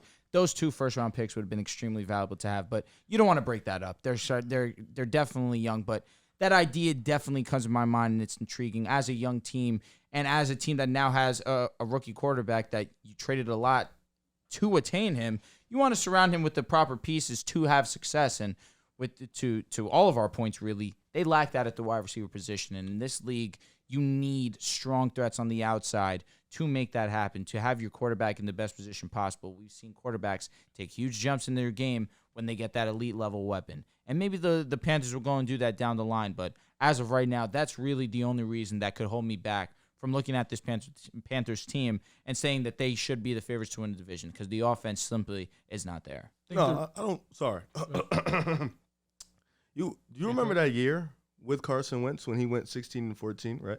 Then the year after, he's all world. They didn't have an elite wide receiver. They had a collection of good talent. Alshon was on that team? He was there, but he wasn't. Zach Ertz. Yeah, Zach Ertz was elite. Yeah, they had a collection of good talent. Run game was solid. The receivers, they had a couple good guys. I think the Panthers shouldn't be the favorites, but you had a team that won 7 games, was at the bottom of the league in offense last year. Defensively, they were banged up. They lost CMC. Well, they traded CMC, but they lost CMC. DJ Moore was getting double-teamed on like 17% of his routes. They didn't have a quarterback. They had 2 to 3 different quarterbacks that were trash. You telling me if Bryce Young comes in, the traits are translatable, he comes in, he's be a leader. You have Adam Thielen, you have Hayden Hurst, who are good leader guys. Nothing too crazy on the field. Run game is there. Offensive line is there. This is a team that could – and they have that like a top 6 easiest schedule in the NFL. That whole division does. A team like that could sneaky get 8 to 9 wins. I think 9 wins is probably where we're all looking at for the division to get.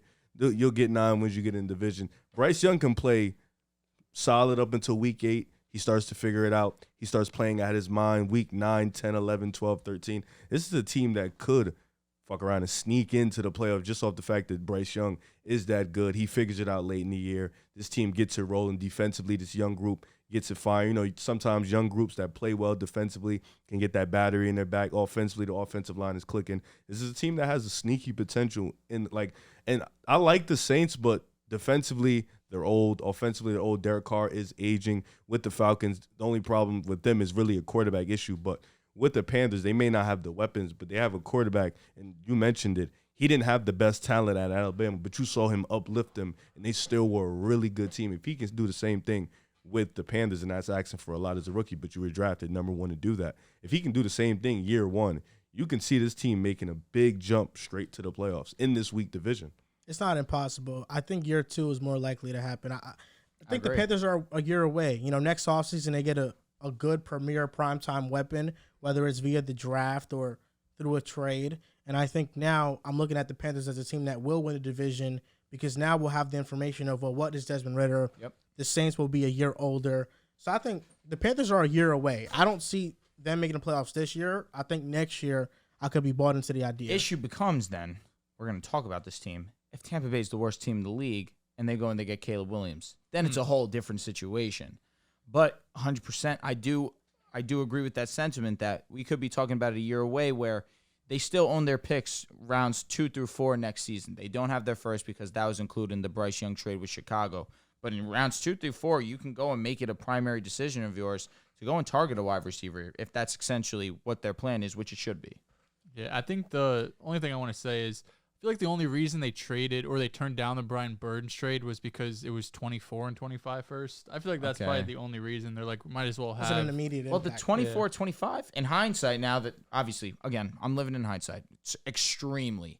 24-25, we don't know what the Rams are going to be. Is Matt Stafford 100% sound? Is he 100% healthy? And if that's going to impact the long term. The first thing I looked up. And now they don't have the first I typed round in Tampa Bay Buccaneers. The very first thing that pops up is Kyle Trask outduels Baker Mayfield in training camp. This guy fucking sucks, bro. Baker's been bad, man. This was 10 hours ago. This was 10 hours ago that this was posted. Let's talk about the Bucs. No, listen. no. But before we go into the Bucs, let's do this real quick. Yo. Would you rather Bryce Young edition versus other former number 1 overall picks? It's been so long since you did it. Would you rather? Is this as prospects or is this as prospects? Okay. As prospects. 2019 Kyler Murray. Kyler Murray. I would take Kyler. I'm taking Kyler Murray. 2018 Baker Mayfield. This is definitely. I would take Young. Bryce. Yeah, I would take Bryce. As a prospect, Bryce Young is better for sure. This might be tricky. 2015 Jameis Winston. Who's a better prospect I would coming take out? Bryce Young. I'm going with Bryce as well. Bryce. 2020 Joe Burrow. Joe Burrow. Better You prospect. better say it. Not even Yeah, we thinking know twice it's about Joe it. Burrow. Prospect. We know it's Joe. Yeah, B. he had to sit behind, at Ohio State. He had to transfer. He played question's better prospect. He practiced with Fields at one point. right? He was Obviously, on the same who's team. not going to be the better player? Oh, listen, if Bryce Young reaches the heights of Joe Burrow, it's amazing. But I feel like in terms of prospect, Joe Burrow's better prospect. He had the best college football season Of in all time. history. for sure. But that quarterback. was a surprise. It was. Once he did it for the He was entire a- year, that was him. Yeah, Joe Burrow, because coming into his senior year, he was like a Fourth fifth round pick, projection. yeah. And then he obviously had the crazy season. Bryce Young was always, it was him and Stroud, so he always had the hype. But That It's one tough. season definitely put Burrow One above season, that, yeah. though. I don't want it to sound and like the size of Burrow too, Yeah. Bryce is he's a big small dude. guy. He's a His big dude. Instagram captions, too. It's Got that. it's Mid. closer than what the names will allow you to say because obviously Joe Burrow has cemented himself as one of the league's best. But I think I'm gonna give the edge to Joe Burrow, but it's very close. 2010 Sam Bradford.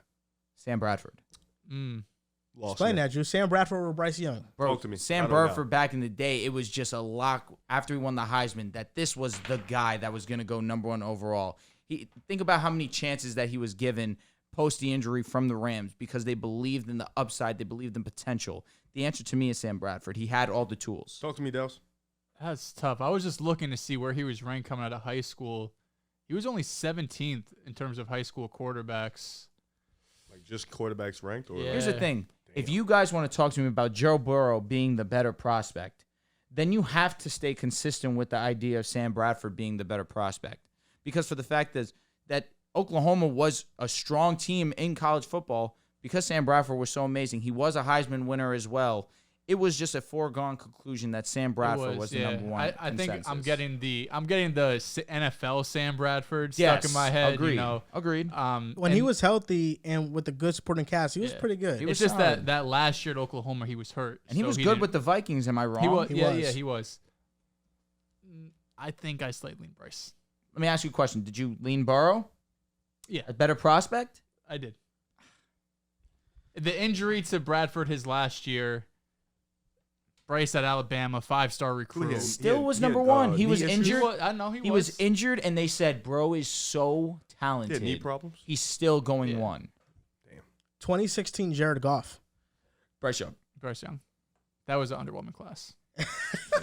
Wentz went number Damn, 2. bro. Yeah, Dak was a 4th-round pick in that class. best quarterback. And he's the best He should've quarterback in gone the number He's the one. most lasting quarterback. 2011. He probably does. 2011 Cam Newton. Cam Cam Newton clears. by far. Cam By clears. far. He's a Panther. Both Panthers. Facts. Both Panthers. Now, last one. This probably is going to be one-sided. 2009 Matthew Stafford. The answer should be Matthew Stafford. Yeah, it's probably Stafford. So is He was- Bryce I wanna Young say he one was of the 5-star worst recruit. first overall picks in the last 12 years? Let's not do that, though. That's unfair to him. There's been a lot of talent go number 1. I'll be It's honest. not Going a number bad- 1 is tough. It is. It's an amazing feat. And again, Who's that guy that was fighting with Kyler Murray? Rosen? Josh What Rosen. pick He did was- you go? Well, no, He was Rosen number was like 10 10th. the year before. It's 10th. Nuts. What's your confidence level that Bryce Young will be a franchise quarterback? 1 to 100. 1 to 100. I'm gonna Is it go. 1 to 10? I'm gonna. 77. Oh yeah. I'm leaning 85%. I firmly believe in Bryce Young. It's just gonna be That's a matter like a of lock. no, for sure. I do I feel believe so. in Bryce and Frank. So I'll go That's 9 it. out of 10. Well said. When I you ain't doing that 100 say shit. so, when you say franchise quarterback, are we talking?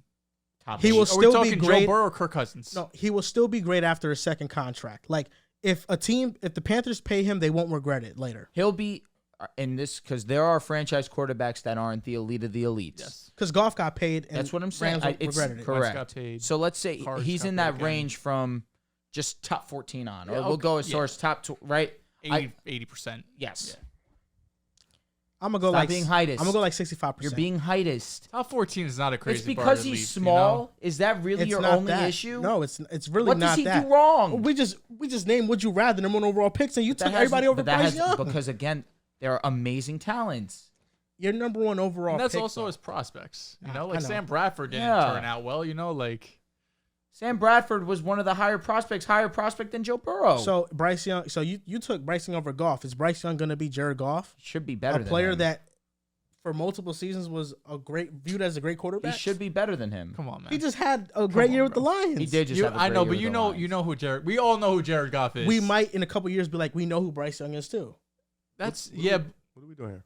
He's just belittling Bryce Young He hasn't because played a he's not game 6'3". Oh, you're height shaming. No, I'm not saying- No, I'm not no, doing all bro. that. He's legitimately shaming Bryce Young because he is not tall. No, I'm saying, is he not one of the worst first overall picks But comparison? that doesn't mean you prospect? can't be a franchise What the quarterback. fuck are we doing? Wait, who'd you pick over? You didn't pick Jared Goff over him. No, I didn't. You have Jameis Winston over him. You didn't I pick. think he didn't- Jameis Winston as a prospect was better than Bryce But Young. he was yes. He's dog shit now. I know, yeah, he was. So But can Bryce be better Jameis than Winston Jameis? as a prospect was legitimately like viewed as a franchise guy. Him and Mariota were viewed in that everyone class who's great. taken number 1 and 2 are viewed as franchise Exactly. But you saying here, like, you mean made it seem like So he- Jared Goff gonna lead a team to the Super Bowl. He gonna be the quarterback for a team that goes to the Super Bowl. he already was. Was that not? No, I'm like saying Bryce. Guy Young. Will Oh. he do that like We Jared don't- Goff did? I don't. Well, Yeah, I don't know. if you Is stack Jared the Goff, fucking is decks Jared like, Goff yeah. gonna get fucking Sean McVay, Jared Goff Cooper had an Kupp, elite Robert team. That team was Woods, stacked Todd to the Gurley, wall. I know it's like- elite, but all I'm saying is that If Bryce Young gets a team stacked like that, yes, he can do the Bryce same Young, thing. I don't. Me personally, I don't view Bryce Young as like an elite level great franchise quarterback. I think Well, now he there's can be Jared Goff. solid. But can he be a franchise But now quarterback? there's Jared Goff. Is Jared Goff franchise quarterback? He was. Kind of. You think so? I said he was. Carson Wentz was a franchise quarterback. Oh. I lean more towards Bryce Young What are we being doing like here? that. Is Dak a than being franchise like quarterback? Dak? Yes. Oh yeah, 100%. Bryce for Young sure. can be Dak. Dak is a Dak is really what? high bar. Is It's Dak. It's Dakota Prescott. What are you talking about? It's what? It's Dakota Prescott. That shit stinks. What do you But mean? Bryce can be that, bro. Bryce is nice. Okay. Bryce can be that. That's your opinion. What is Dak like? You don't think Bryce Stop is nice? being heightest. You don't think Bryce is nice? I think Bryce is nice. He thinks So Bryce is short. Yes. That's it. No, it's not. I think Bryce. What does he do wrong? It's not. What do you mean? He doesn't have the strongest arm.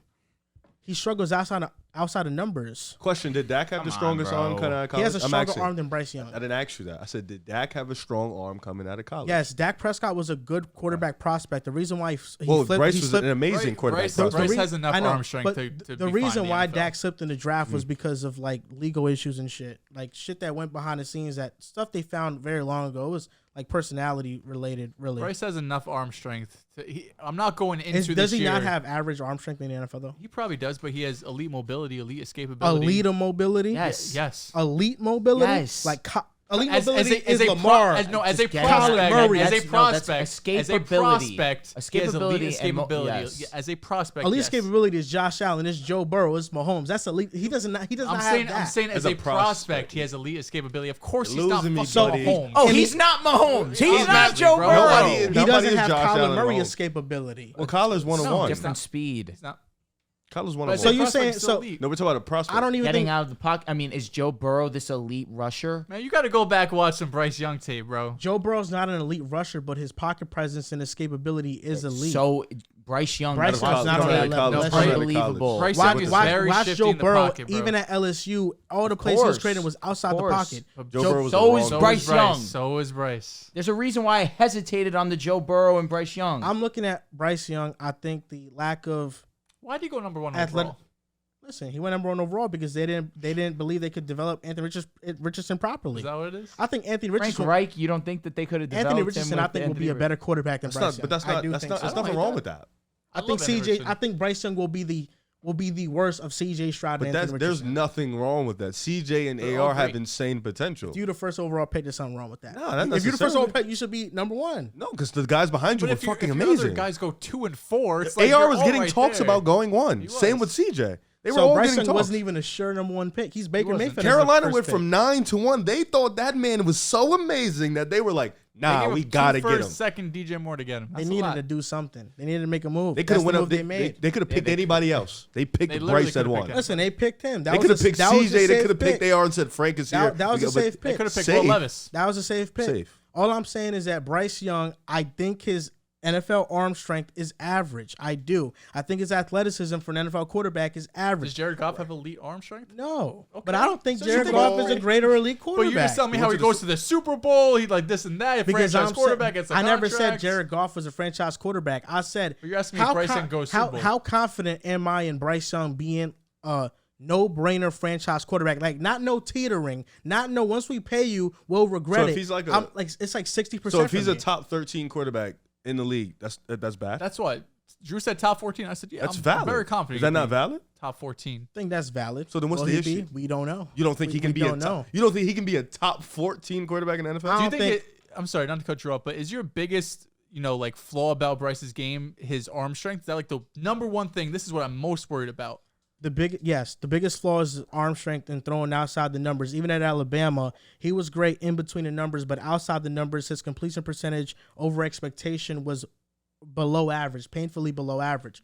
And when your completion percentage over expectation is that below average, it means the hell that did you find you're that? you're not consistently being able to throw outside the Can't numbers believe and we make still have those to talk about the big Bucs. boy NFL throws. I think he I has don't think enough arm strength I don't to think get he through can it. consistently make those high level, like I'm talking about high level franchise You don't think quarterback if he throws. get a guy, he I can don't- do that? I don't think he has the arm talent or the athleticism of a Kyler Murray. I don't. I think think Kyler he Murray does either. is far more talented than Bryce We Young. all said And Kyler's better prospect. Yeah, and Kyler Murray right now, we talking about him. People disrespecting him right now. Not course us they though. do. Not at the table. But we don't. we know Kyler's like that. When he's healthy and he got a great offensive system, yes, for But, sure. but what's Kyler's probably biggest flaw? It's leadership. It's off the field. Does he really love it? We don't have those questions about Bryce. We know he's a leader. We know he loves it. Can he not improve his arm strength? He can. To a degree. So what's the issue here? To a degree. He has the work ethic. He has the leadership. All that good shit. All that nice, cool stuff about. I just quarterbacks. think as the number one overall pick, I'm not completely I need sold my that No, quarterback he's to be gonna over be this 6 great No, foot. because if you have the number one pick, you want a Trevor Lawrence, you want a Luck, Yes. you want a You Caleb. want a but you're- Burrow. You're not going to get that every year. I know, Just but like it wasn't that, and it wasn't that. with the this year. first overall pick, you're supposed to be that though. Who? But not every No, class. no, Just because you go number one overall doesn't mean you Wait, have but to be CJ compared to Stroud these or guys. AR wasn't that either. Given the fact that Bryce Young was hyped up to the level he was, we knew he was the first overall pick in this draft for two plus years. Yeah, I but would he say. wasn't getting hyped like Trev. He wasn't getting hyped. So you're like, upset he like wasn't. Luck. You're upset that he didn't reach the Not height of Burrow, them No, guys. he's just not the prospect of these other types. People that- still why had is that a questions problem? going I don't into think the he's going to be an elite level quarterback. going into I the don't. combine. Everyone was seeing like, what's his height, what's his weight, because people were terrified. He's what he going was to be an gonna elite come in at. quarterback. I think he'll be a top 14 quarterback. Yes or no? Well, that's why I asked you. I said, is it franchise quarterback Joe Burrow or franchise quarterback Kirk Cousins? I think he could definitely be on the Kirk Cousins. When Derek we get Carr, to Joe Burrow, Kirk yes. Yo, yeah. I don't think he'll Derek get Joe what? Burrow. I don't know if he gets to that Derek level. Carr was a franchise quarterback for the Raiders. I think he can be better than Derek Carr. That's what I'm saying. I mean, sure, but and you praise Derek Carr. No, He's a but- Raiders legend. I done asked Listen, you a man, yes there or was no a time question. we You think he had will be an Baker elite Mayfield level in the quarterback? That's why I top 10. asked Ryan you. Tannehill think- in the top okay. 10. Like, bro. I know that's why you Vibes. asked me. But the whole thing is, if a team regrets paying you that second contract, then odds are you're not that type of quarterback. Can he be better than Ryan Tannehill? Oh yeah, I think Ryan Tannehill's a game manager. Do you think the Vikings have regretted Kirk Cousins' contract? One can say to a degree, yes, to a degree. When they paid him in 2018, it was to go to the Super Bowl. That was supposed to be a major upgrade over Case Keenum.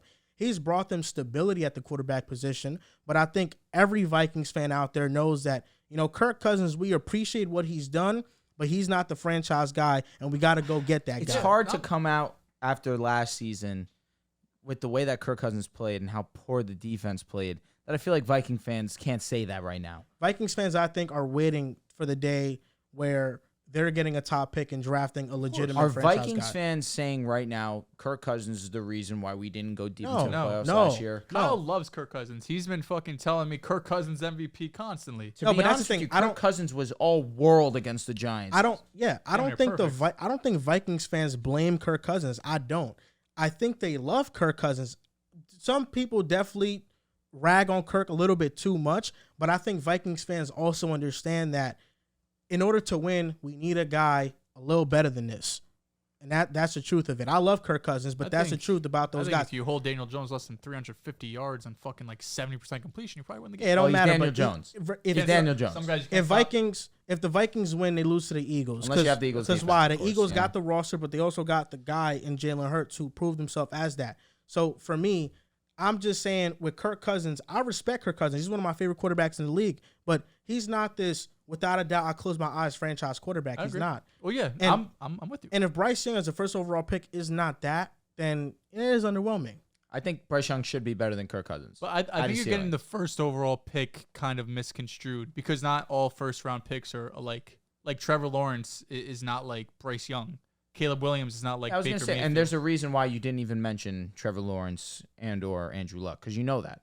Oh, no, I know You that. shouldn't have 'cause- even mentioned like Cam Newton. Like it's understood sometimes. But you thought it was close between Joe Burrow and Bryce Young. Because as a prospect it is. Okay, but but Burrow then, just had the 1 year. but okay, so you don't believe Burrow was this elite level prospect, correct? Correct. Compared to the Well, full- no, he ended up being that Okay. off 1 year as opposed to years of hype from And there were Bryce. still questions about Burrow. if Joe Burrow, Because Tua and Herbert. if Joe Burrow was a just mid-tier 15th quarterback in the league type of guy, Repeat the question. I'm sorry. if Joe Burrow wasn't a top 3 quarterback right now, if he was the 14th, 15th best He's Jared quarterback, Goff. is that not underwhelming for the Bengals? I mean, obviously. It is. That's the same. That's what I'm saying with the Panthers. If Bryce Young does not turn into But that top 10 it's guy, about the expectation. then it's underwhelming. It's about the because I don't think any of us are sitting here saying that we think Bryce is gonna be top 5. I think we all think he'll be a franchise quarterback. He'll bring stability to the Panthers. But I also think that we'll be sitting here saying, wish there was a little bit more. But that's expected because he isn't a perfect prospect. He's not, but if Joe Burrow, somebody who wasn't this elite level prospect, was able to be a top 3 quarterback, I'm expecting Bryce Young to at least be a Understand. top 8 quarterback in the league. That's the And best point you've made. And Jared Goff, even if right now we don't view Jared Goff as that, there was a point in time where Jared Goff was a top 7, top 8 quarterback. Same and with he Carson was Wentz. ranked in that area. Yes, he you was. know what? That makes me very comfortable then. I think Bryce could do that. They were like that for like a year or two. And also happens to the fact that that the Rams put together some of the most impressive offensive And the Eagles talent also together. put together an impressive offense. You mean to tell me Bryce Young can't, for a season or two, be a top 7, 8 quarterback? Maybe he can. Maybe he That's what can't. Wentz I don't and know. Jared Goff did. I don't know. That's Uh-huh. what I'm saying. But even Jared Goff in hindsight is an underwhelming first overall pick. Yes. But again, coming out as a prospect, we knew he wasn't. If you would have lined up the last 10 drafts, he wouldn't have got number 1. You probably got fucking 20. I know, but all I'm saying is that if he's not an elite level quarterback, top 8 But I quarterback, think it's underwhelming. you're being for the first unfair overall because you're pick. comparing draft by draft when they don't have the same talent. I'm comparing Bryce Young to the fold. I'm comparing Bryce Young To the- as him as a quarterback, him being a first overall pick, having to change around the franchise, a franchise Yeah. hitting a Pro Bowl receiver, 2 firsts and 2 But seconds. You're supposed to be an elite level quarterback. you're using different. You're using. That's a fair analysis, but you're using other teams' guideline and other prospects as a baseline when some prospects aren't the same. Joe Burrow, Trevor Lawrence aren't the same prospects as Bryce Young. Trevor Lawrence was a generational prospect, so you can't really put Bryce Young up against Trevor Lawrence in Jacksonville. You have to compare situation by situation. Carolina was different than the Bengals situation with Joe Burrow. He didn't have a Jamar Chase coming in. He didn't have all that. Like, you have to weigh every situation by situation. You can't compare prospects by every Joe year. Burrow ain't have a Jamar Chase. First year was rookie T. Higgins. I'm just talking about in See, general. but he I only know. played a handful of games. Yeah, and got but hurt. Joe Burrow was on was- pace I to go. To Yeah, have yeah, an I'm just amazing talking about in season. general. Like, Yeah, Bryce but Young isn't the prospect This is those my guys are. disconnect with you guys is that I feel like I'm giving my honest opinion about Bryce Young. So I have yet to you just named me so many things about his game that aren't wrong, that are great and stuff. So why is it so hard to say he will be an elite level quarterback if you believe all those things about his game are He great? said he would be elite. No, he said I said he'll Franchise. be You a asked us franchise. Yeah, that's why. So, question. You believe that there's a time where people looked at Jared Goff as elite? Definitely. Okay, so then I feel 2017, very comfortable 2018 with that season. fact, knowing, that's the case, then yes. understanding that fact. I believe that Bryce Young will clear that then. Okay. You think Bryce Young will clear that? Do you think that Bryce Young will be an elite level quarterback, top 8 for consecutive seasons on end. That's all I'm saying. All I'm saying is that he should be that. That's all I'm saying. And if he is not that, it's underwhelming. That's all I'm saying. Okay. I'm not saying this guy's a bust. I'm just saying that's what I expect. And my confidence level in him doing that. How many players on is those not lists crazy. have been consistently top 8? Sam Bradford wasn't. Matthew Stafford, Cam Newton for a couple seasons, Andrew Luck. Trevor Lawrence can enter that. I feel We're like still people waiting are on on Burrow. the Trevor Lawrence, Burrow should be. No, Burrow, fine, because We're 2 waiting on seasons in a Lawrence. row. We're waiting on Kyler Lawrence. Murray, tricky situation, but even him, he wasn't. Kyler's Is very Kyler tough. a disappointment? Wow. Took the Cardinals to the playoffs. Was on the road It's to been being the team MVP more until he than got him, injured. I don't think Kyler is a disappointment. I I agree. don't. He's on the because field. I He's think electric. So I if think that's the case, then then that's the conversation ender. Because then Bryce should be fine. I look at Kyler, though. He went into a situation with Cliff Kingsbury, an unproven head coach who has a losing record in college. Bryce Young, I mean, we just named the coaching staff. We named the offensive line. We named the Should running be game. great. So many He will things be great. around him that is a great situation for a quarterback. Except Coaching the weapons, staff which and I mean, like offensive wide line. receiver, which is the which most important. Mostly in my for opinion. rookie seasons, quarterbacks enter that type of situation. You're Don't right. have that anyway. You're right. But Unless you you're know, gonna say Burrow. Kyler Murray also the Kyler Murray draft. It was Kyler. It was Daniel Jones, Dwayne Haskins. Rest in peace to him. For sure. It was an underwhelming group of quarterback draft class. Daniel where Jones is great. you think he's better than Kyler Murray? Not right now. No. Okay. Oh, you're saying at the time. At For the sure. time, it was a Gotcha. prospect. Yeah. But at the time, it was a clear gap. With the Panthers, I mean, you had CJ go number 3, and you had AR go number 4. So those are 3 quarterbacks basically getting selected back to back to back. So if you make the worst pick out of those 2, that is underwhelming. That's my point. I think that he'll live up to the expectation, though. I feel confident in the guy. We'll be back at this table. There we go. Yeah, because What we you're just do. projecting. Because he's short. Baker Mayfield's short.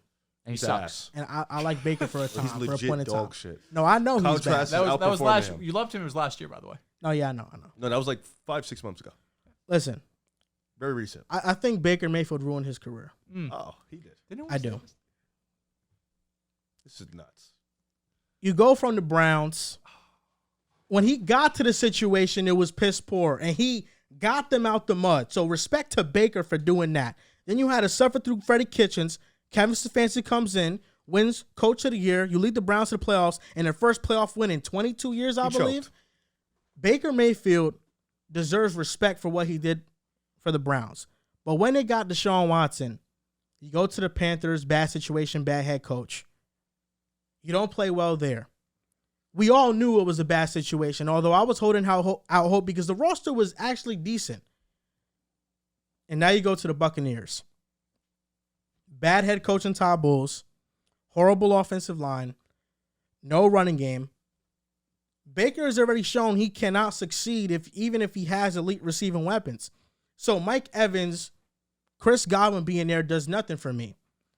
The Buccaneers were the worst possible situation for Baker Mayfield to go to. They can't run the ball. They can't do play action, which is what he needs to do in order to be successful. And the only reason the Buccaneers had any offensive success last season was because Tom Brady had the fastest time to throw. Baker doesn't. He's below average in that. And Tom Brady didn't take sacks. And Baker Mayfield is the worst quarterback in the league at taking sacks. There isn't a worse situation I could have imagined for Baker to go to. As of now, he's getting outplayed by Kyle Trask at camp. But since Baker was with the Browns, he's went to 2 situations, 2 poor situations, and he doesn't have the talent to elevate that team's level of play, and the systems are just not a good fit for him. And I think this is his last stop as an NFL starter. Best way to look at it. Even if he starts. Best way to look at it is Might not start. the greatest of all time was in this offense last year, and they were only able to win 8 games. The greatest of all time couldn't even bring this team to 500. You're going from the greatest to one of the worst in the league right now in Baker Mayfield. And you mentioned He's a it top already. what backup in the league? Who, Baker? Baker, yeah. Probably a top backup. He's a top backup, but if he were to be a starting quarterback, He'd be dog he would shit. be in competition with Desmond Ritter, in my opinion, for the worst. in That was the league. disrespectful. He once called him one of the bottom backups. I remember that, Dehls. Baker don't think I or forgot. Zach Wilson? Don't think I forgot that, Dehls. Oh, Zachary. With the upside, with the fact that Aaron Rodgers is mentoring him, and we don't have to see Zach on a football field for 2 years. You know it's Zach, baby. maybe. Like we know what like Wilson's not great, not by any means. They're both not great. But there's hope now that Rodgers is mentoring him, where there's no hope with Baker Mayfield, right? So you mentioned it already. The offensive line was terrible last season. It was really great 2 seasons ago, was not great last year. And then this year, it's going to be about the same with way worse quarterback play. Yes, Mike Evans and Chris Godwin, talent-wise, one of the most impressive wide receiver duos in the league, but it does not matter if your quarterback cannot get you the football. And I feel like with Kyle Trask, I'd rather that option because I would rather see what we have in Kyle Trask as opposed to understanding that it does not matter if you give Baker Mayfield talent. He struggles. That's just a matter of fact. And I would rather go, hey, what do we have here in Kyle Trask? If we have nothing, hey, we put ourselves in prime position to get a Caleb Williams in this upcoming draft. And then we really set ourselves up for the future. But the defensive side of the ball, there's talent here. And the secondary, extremely underappreciated part of the Tampa Bay Bucs. Let me not say underappreciated. It's the only thing to really highlight on this team that's a positive. Dean's a great cornerback. Carlton Davis III is a great cornerback as well. Shaq Barrett, he's not the same edge that he once was, of course, but obviously he's still a good player. Levante David, great linebacker. It's just, you look at this team on the offensive side of the ball, it's nothing that really gets you going by any means, and offense is what ultimately wins you games, and that's simply what Tampa Bay Buccaneers don't have. The Bucs are underdogs in every single game this year. Is that a record? I'm sure it happened to somebody Right, else that at Cleveland some point. team? But yeah, I mean, there's not a single game they're going to be favored in. Hey, listen, man, you peaked. You won a Super Bowl. You live. Yeah, and that's fine. Same thing with the Rams to a degree. You know, they're not going to be as bad, I don't think, as the Bucs team. But Bucs aren't a shit franchise, man. They really aren't. 2 Super that's Bowls. True. That's true. Yeah. That is really crazy when you really think about some of the shit rosters that They have a put lot forward. to sell They do. in terms They of like do. trading a lot of good players. But I feel like I hold out hope. I don't want to trade Mike Evans yet. I don't want to 30. trade a Chris Godwin for the fact that if you get the number 1 overall pick Oh yeah, and you get Caleb, I wanna find have it's guys. more beneficial that you I feel like you bring could Caleb. keep Godwin, trade Evans. I would rather you give me both and you bring in Caleb to have 2 great options immediately. Or Drake May. Or Drake May. Yes, that's definitely a name to look at as well. He's definitely one of the Defense higher is solid. It quarterbacks. took a little But again, too long to answer that in Drake May. All right, here we Well, go. You're not high on Drake May or something? this guy's trying to do this to me. I just understand that Caleb's better. As Drake May is going to probably be the number 2 overall pick. Strong chance of him being the number 2 overall pick, unless Marvin Harrison goes number 2. He'll be the second which is quarterback, probably. Yeah. correct. Yeah. But Caleb's the guy that all teams are going to be looking for. And if I'm Tampa Bay, I would rather put Caleb in a position where he has immediately great weapons. Quinn Ewers. I can't wait till next year when people are gonna be like, "Oh my God, Caleb Williams is only 6'1.5" bust." You know that saying when Crying. I love Caleb. I'm shocked. I rock with the brothers. Riv know me. it's actually the farthest thing from the truth. You gonna leave me hanging, Riv? I don't know if that's quite true. Handle this. I don't know. That's why I'm not daft. I don't know if it's quite true. Norm Lamar. I took Michael Vick in the You were draft. shitting on Jalen Hurts. I took No Jacoby on Lamar. Brissett. Kyler, he's been low on. You were shitting on Bryce Jalen Hurts Young, he too. hates. I can do that. Why can you do that? We know why I can do that. I get the pass. I thought he was gonna say he was an Eagles fan I or thought I was something. gonna say that too. Yeah. You left Jameis Winston in the mud. Was You that did the right? turn your back on him. Was that the right decision? Let me ask Whether you it a was the question, right bro. decision or Do not, you have a you loyal left in the bone mud. in your body? Oh, I'm Only as the loyal as Mahomes it and as it Burrow gets. and Burrow. Matt Ryan still too. Ironically, Ironically, I'm as loyal as it gets. True. Jets. I stick with my guys. Didn't he say he was gonna stop being a Jets fan for? What was the reason? Zach Wilson. They Zach turned Wilson on got him. benched because I was so loyal to yeah, Zach yeah, Wilson, yeah, and yeah. he was supposed to be our franchise That's guy. true, bro. You know, I apologize. That was I low. appreciate that. I I'm still sorry. haven't got in my. That was So I Zach- get, it's loyalty I don't to know Zach, if but you disloyalty to take the this one Jets. because that one's probably not happening. Let me ask you a question. If Zach Wilson was in the sun for 3 weeks and then he got benched, would you still act the exact same way? Yes or no? He has some Hawaiian blood in his body, so I would. I believe it. Hawaiian? Yeah. Sun for 3 weeks. Hawaiians aren't my pale God. skinned. He's talking Oh about my Hawaiians. God. No, Zach Wilson's he's Hawaiian. He is. So would I be surprised if he took a trip to Hawaii and was tanning in the sun? He comes. I wouldn't. He gets tan as hell. Yeah, One yes, thing he I can does. say about I've seen Zach the is flicks. he has insane riz. He does. We know why. Yeah, he's a handsome guy. He's a very He's a handsome guy. He definitely had all the women at BYU. Yeah, for sure. He Or fucks. most of them. I mean, BYU, don't you like not fuck it? That's actually the exact. That's exactly correct. What? You soak. You know it's soaking. Oh God, tell him. No. I don't I want don't know to what get that is disrespectful either. towards moments. No. mean This is gonna soak? get really terrible. What do you mean? What does he mean? I'll look it up. And I'd rather find out from you than on this computer. All right, this is a terrible generalization. I apologize. It's not everyone at I BYU, apologize, but correct. Oh, they're saying this is stereotype. I'm just going to talk about what soaking is. That's all it is. So essentially what soaking is you just essentially just put it in the girl, and that's it. Wait, what? You can't thrust because then that's sex. You That's just the act. put it in. You and- just put it in Why can't you there. have sex at BYU? it's that's Mormons. you. It's you a can't have religious sex school. before Really? marriage. Yeah, from Yeah. Mormons. Another- You really think that handsome man wasn't out there putting it down? Another rumor, that's cap. Another rumor is what they do is they have bunk beds.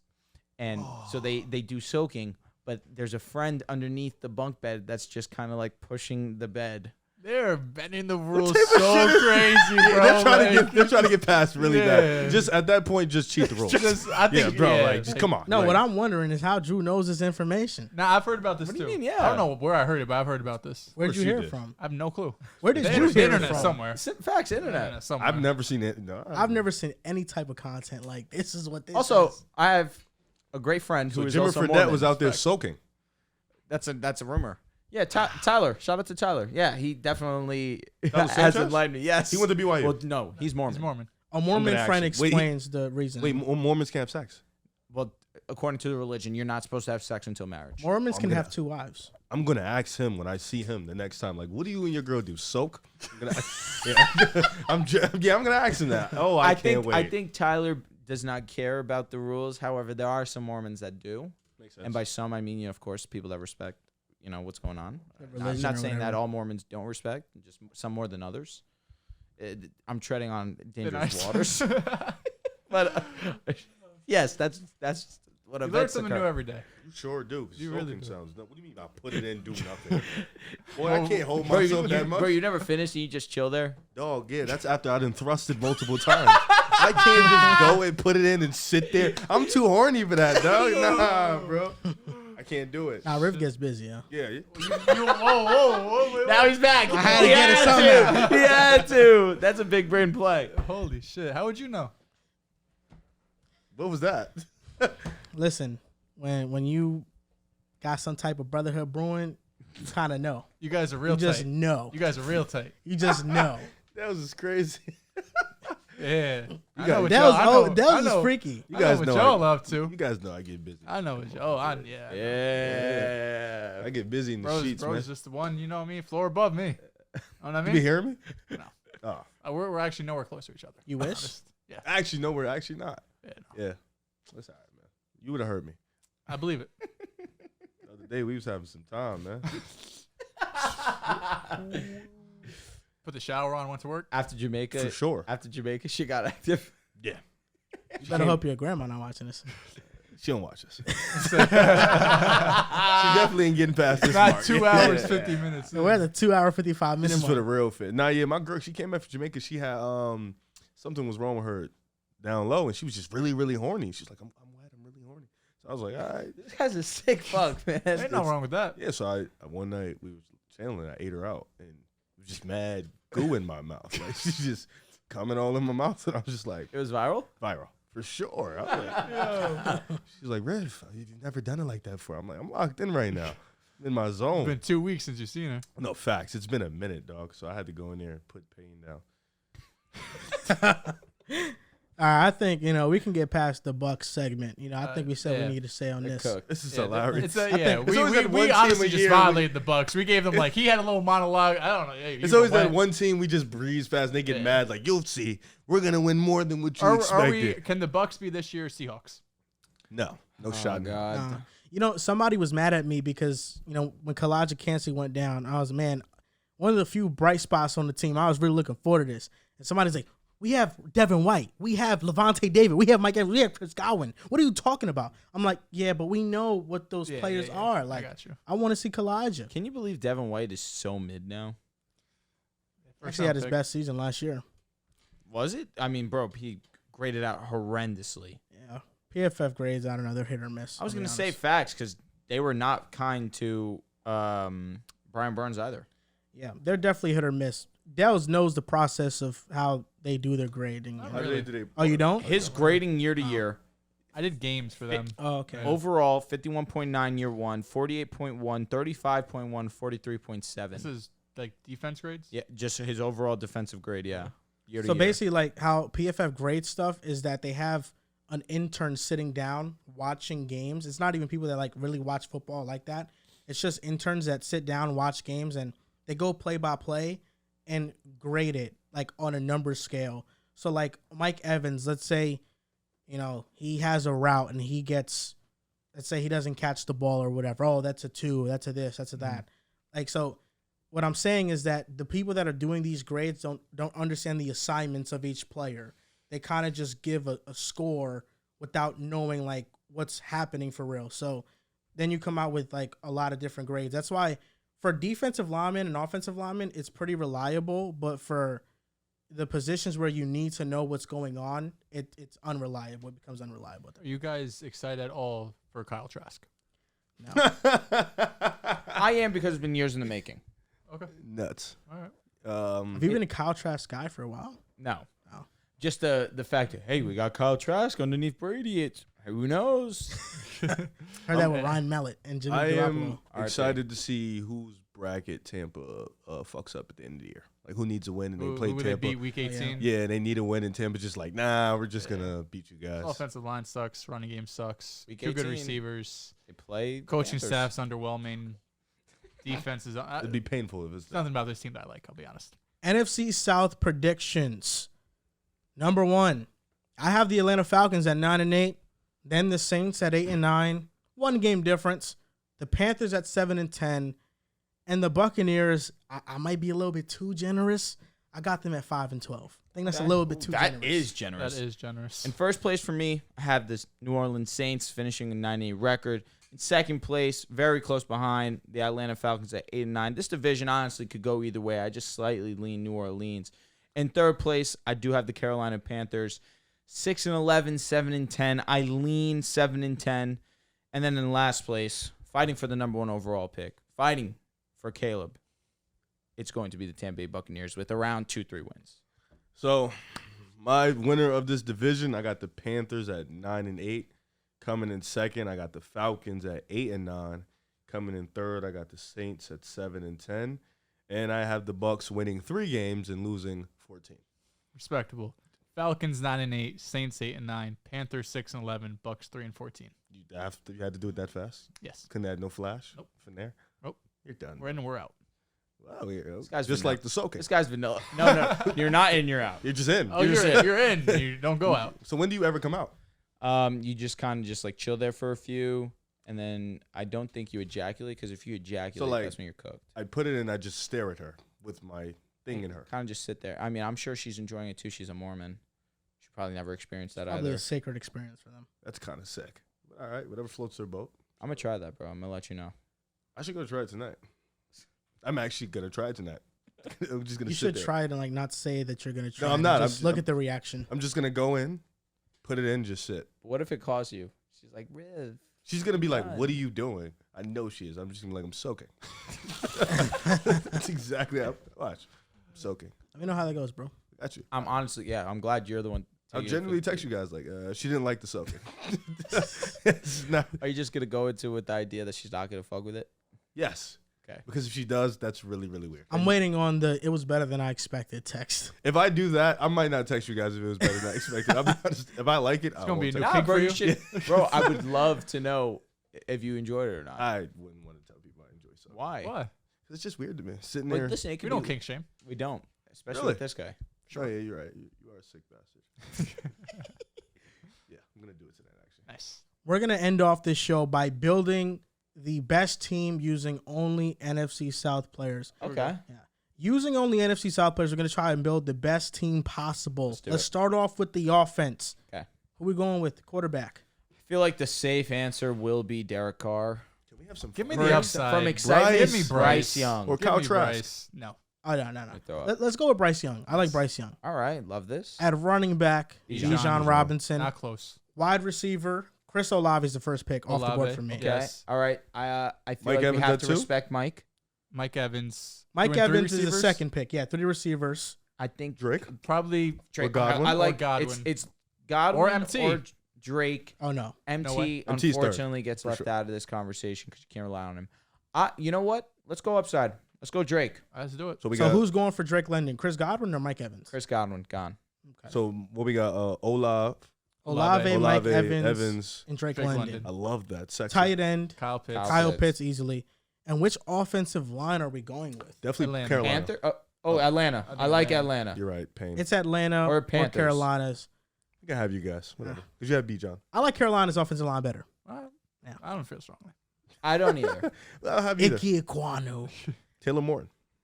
I just think that for what they wanted to do, they had the most success in Yeah. terms of. I'm talking about Atlanta. And this offense does have Bijan. What defensive line are we taking? So Right. Falcons offensive line, I'm good with that. I'm going with the Buccaneers. Front Defensive seven line? we're doing or just Front D-line? seven? Front 7. Front seven. Bucks. We get Secondary. Devontae David, Devin White in there. Panthers is in conversation too. Sure. Uh, Derek Brown, Brian Burns. But I think the Bucks valid. Vita Vea is still there for too. sure. Shaq Barrett, Levante Levante David. David, Yeah. Devin White. Yeah, I'll go with the Buccaneers. Cornerback. Who's the first one off the board? J.C. Horn or A.J. J.C. Horn is Terrell? better than A.J. A.J. Terrell. Terrell. J.C. No, it's Horn. J.C. Horn easy. You think he's Come- better than A.J. Terrell? Coming off last season is J.C. Horn was unbelievable. J.C. Horn's been underrated his whole life. Okay, let me not be like that. So He's he been was underrated his whole taking- he was career. He's the and he- son of an NFL And player. he was taking over PS2. But he still gets talked. He doesn't get talked about like one of the top corners, even though he plays at that level. He should. Just be No, injured. the answer is J.C. Horn Then and Terrell. then Terrell. So those are the two Terrell corners over taken. Lattimore? no matter Lattimore. Facts. I would Lattimore's take in that Lattimore over conversation. I Terrell. like the young guy. Terrell is better than Lattimore right now. I'll take the young Yeah, upside. Terrell's coming off a down year. He's a number Yeah, 2 but- now, though. We have Horn. Falcons couldn't generate any pass rush. He was Has Lattimore uncovered forever. ever been bad? This was probably his worst season. And I think because he was hurt. injured. He was hurt. Majority. He only played 1, 2, 3, 4, 5, 6, I would take 7 Lattimore. games. I'm going Lattimore. So are we going with A.J. Terrell, J.C. Horn, and Marshawn Lattimore? Oh, we get 3. Perfect. Okay, we're getting 3. Yeah, 3 Play a Fine. little corners. nickel defense. This guy doesn't want to Dime. give up Terrell. Need 4 then. That'd be Bring elite, safety though. down. Lattimore, Oh, yeah, right. Terrell, J.C. Horn. That's tough. Yeah. That's so fire. I feel like honorable mention to Jamel Dean and Carlton Davis, man. For sure, for They're sure. underrated. Yeah, honorable mention to not get picked. They wouldn't. Disrespectful. They wouldn't get picked. How Bro. about you stop being disrespectful? How about you just be serious? Ball knows to pick Jamel Dean over Marshawn Lattimore. I didn't pick Marshawn Lattimore. That was a him thing. I'm here for Lattimore. Free safety, Jesse Bates. Uh, Who else do we have? Marcus May. Marcus May. Jeremy Yeah, get Chin. Tyron more. I mean, Tyron can play anywhere. He's Tyrann more Matthew. strong. Antoine Winfield. Antoine Winfield's good too. Yeah. Sheesh. These are some Maybe good Winfield? safeties. I like Winfield. He's a hard hitter. Yeah, He is, man. maybe Winfield. Yeah. But Jesse Bates has just put on some elite top 3 safety level seasons. He saved himself last year to get paid, and I respect him for it. He was great. And he had the game winning interception on Mahomes in the AFC Championship That game. was 2 years ago. I was bursting. Listen, I like Jesse Bates still. I was. I'll let you two decide, man. Yeah, I'm I gonna don't- go Winfield. I get Bates. I'm I gonna don't go really Winfield. give a fuck about So Riv gets to decide and pick. Tiebreaker. who. Jesse Bates, Bates. or Winfield. Bates. Don't know a thing about Bates. And strong safety. Honey Badger. Honey, Honey Badger. Badger. No Jeremy Chin? Give it up. Jeremy Chin. He was nice his rookie year. Yeah, he Kinda fell off. He was. Tyrann Matthew. I guess He's that injured completes our the best team we can create using do NFC kickers? South players possible. Are we gonna get coaches? We picked the Young Ho? Falcons coach. Coach is Falcons, Arthur right? Smith for sure. Yeah, Arthur let's Smith. do Okay. coaches. Kicker, Young Ho. Young Young Ho. Wei Young Koo. Ho. Young Wei Young Koo. Way, I know. Young Ho Kim. Can't be cool. Whatever. Young Okay. Wei Koo. Sorry. So coaching, obviously Arthur Smith and his boys. Got it. Young Ho Kim is our. And we got to kicker. pick a punter and long snapper, correct? Oh Christ. Morstead's with the Chiefs now. He's not with the Saints. Morstead With with the the Jets. Jets. Oh, facts. I forgot you guys got him. We got the best everything now. See ya, fucking. Who do you have, Greg Zerline good. I'll be still? honest. Yeah. What's Greg Zerline was elite last year. I'll be honest. He's no Don't be casual. Brett Maher. Don't be casual. I think- who's the I'll be punter? honest. We're talking about punters and shit. Who's the? I'm blanking on the fucking Jets punter. Our last year, terrible. Brady Joe Man. Dehls? Something Man. It was Braden Mann. Braden Mann, yeah. Oh god, he sucked. It's your Douglas pick. Yeah, 6th round pick. And that's going to do it. Try to build the best team possible using NFC South players only. I think this is a competitive team, man. That team gets. Defense is elite. Yeah. Defense is solid team. elite. What division are we in? The NFC South. Oh, No, we I'm went. at- Oh, we 16. Does and up. this team win the AFC North? No. No shot. No. Actually, Bryce Young's the quarterback. I think it does. I think Oh, yeah, second you're place. right. Second He's too place. young. Second place or third. That defense would The rest of the literally team's back up. nasty. Just Bryce, the holding back. But Bryce Young with this much, I mean, I said he could be. I mean, if he has Year two, lock Olave, it. he has Mike Evans. Yeah, if he fails, he not sucks. gonna lie, that team's kind of nasty. Yeah, if he fails, he sucks. So it's I'll be just honest. Burrow, Lamar. Yeah. We have AJ Terrell and Horn and shit. Why are they Doesn't matter. scoring? Doesn't matter. Bless you. Yeah, Thank you. I'll put a second place, to be fair. Okay. Ravens first. Browns first. But I get what you mean. First. Anyhow. Steelers first. You should just say it for vibes. You should have just said it for vibes. Right? Sorry. You fucked up. Sorry. That's all right, bro. If we would have said AFC West, you would have said Broncos first. Easily. Fucking idiot. And that's going to do it for this episode of the Pick a Side Podcast, episode 298. 3 hours. Listen, guys, if you made it this far, you get to hear what we're about to say. Next episode, we're going to have OG on. He's coming on the show. And then for episode 300, we're expecting to have the same crew we had for episode 200. You know who we're talking about, the real no. But that's the plan. Basketball episodes back-to-back. Next 2 shows for those that are getting tired of football. It will be basketball back-to-back. Can't wait. We're going to talk about fucking If you were tired of hearing Joel talk, get ready for the next 2 episodes. Jerry West and fucking Elgin Baylor. Here we go. If we talk about Elgin Baylor, I'd vomit. Respect the Laker legend, bro. I don't fucking stand for that Talk shit. about Robert Horry. He was a 6'6" power forward, dog. One of the best to ever play the game. Casual. You can follow us on Twitter at Pick a Side Pod, on Instagram and TikTok at Pick a Side Podcast. We will be having another merch drop soon. Join our Patreon for early access. Thank you guys for listening and or watching, and we'll see you next time.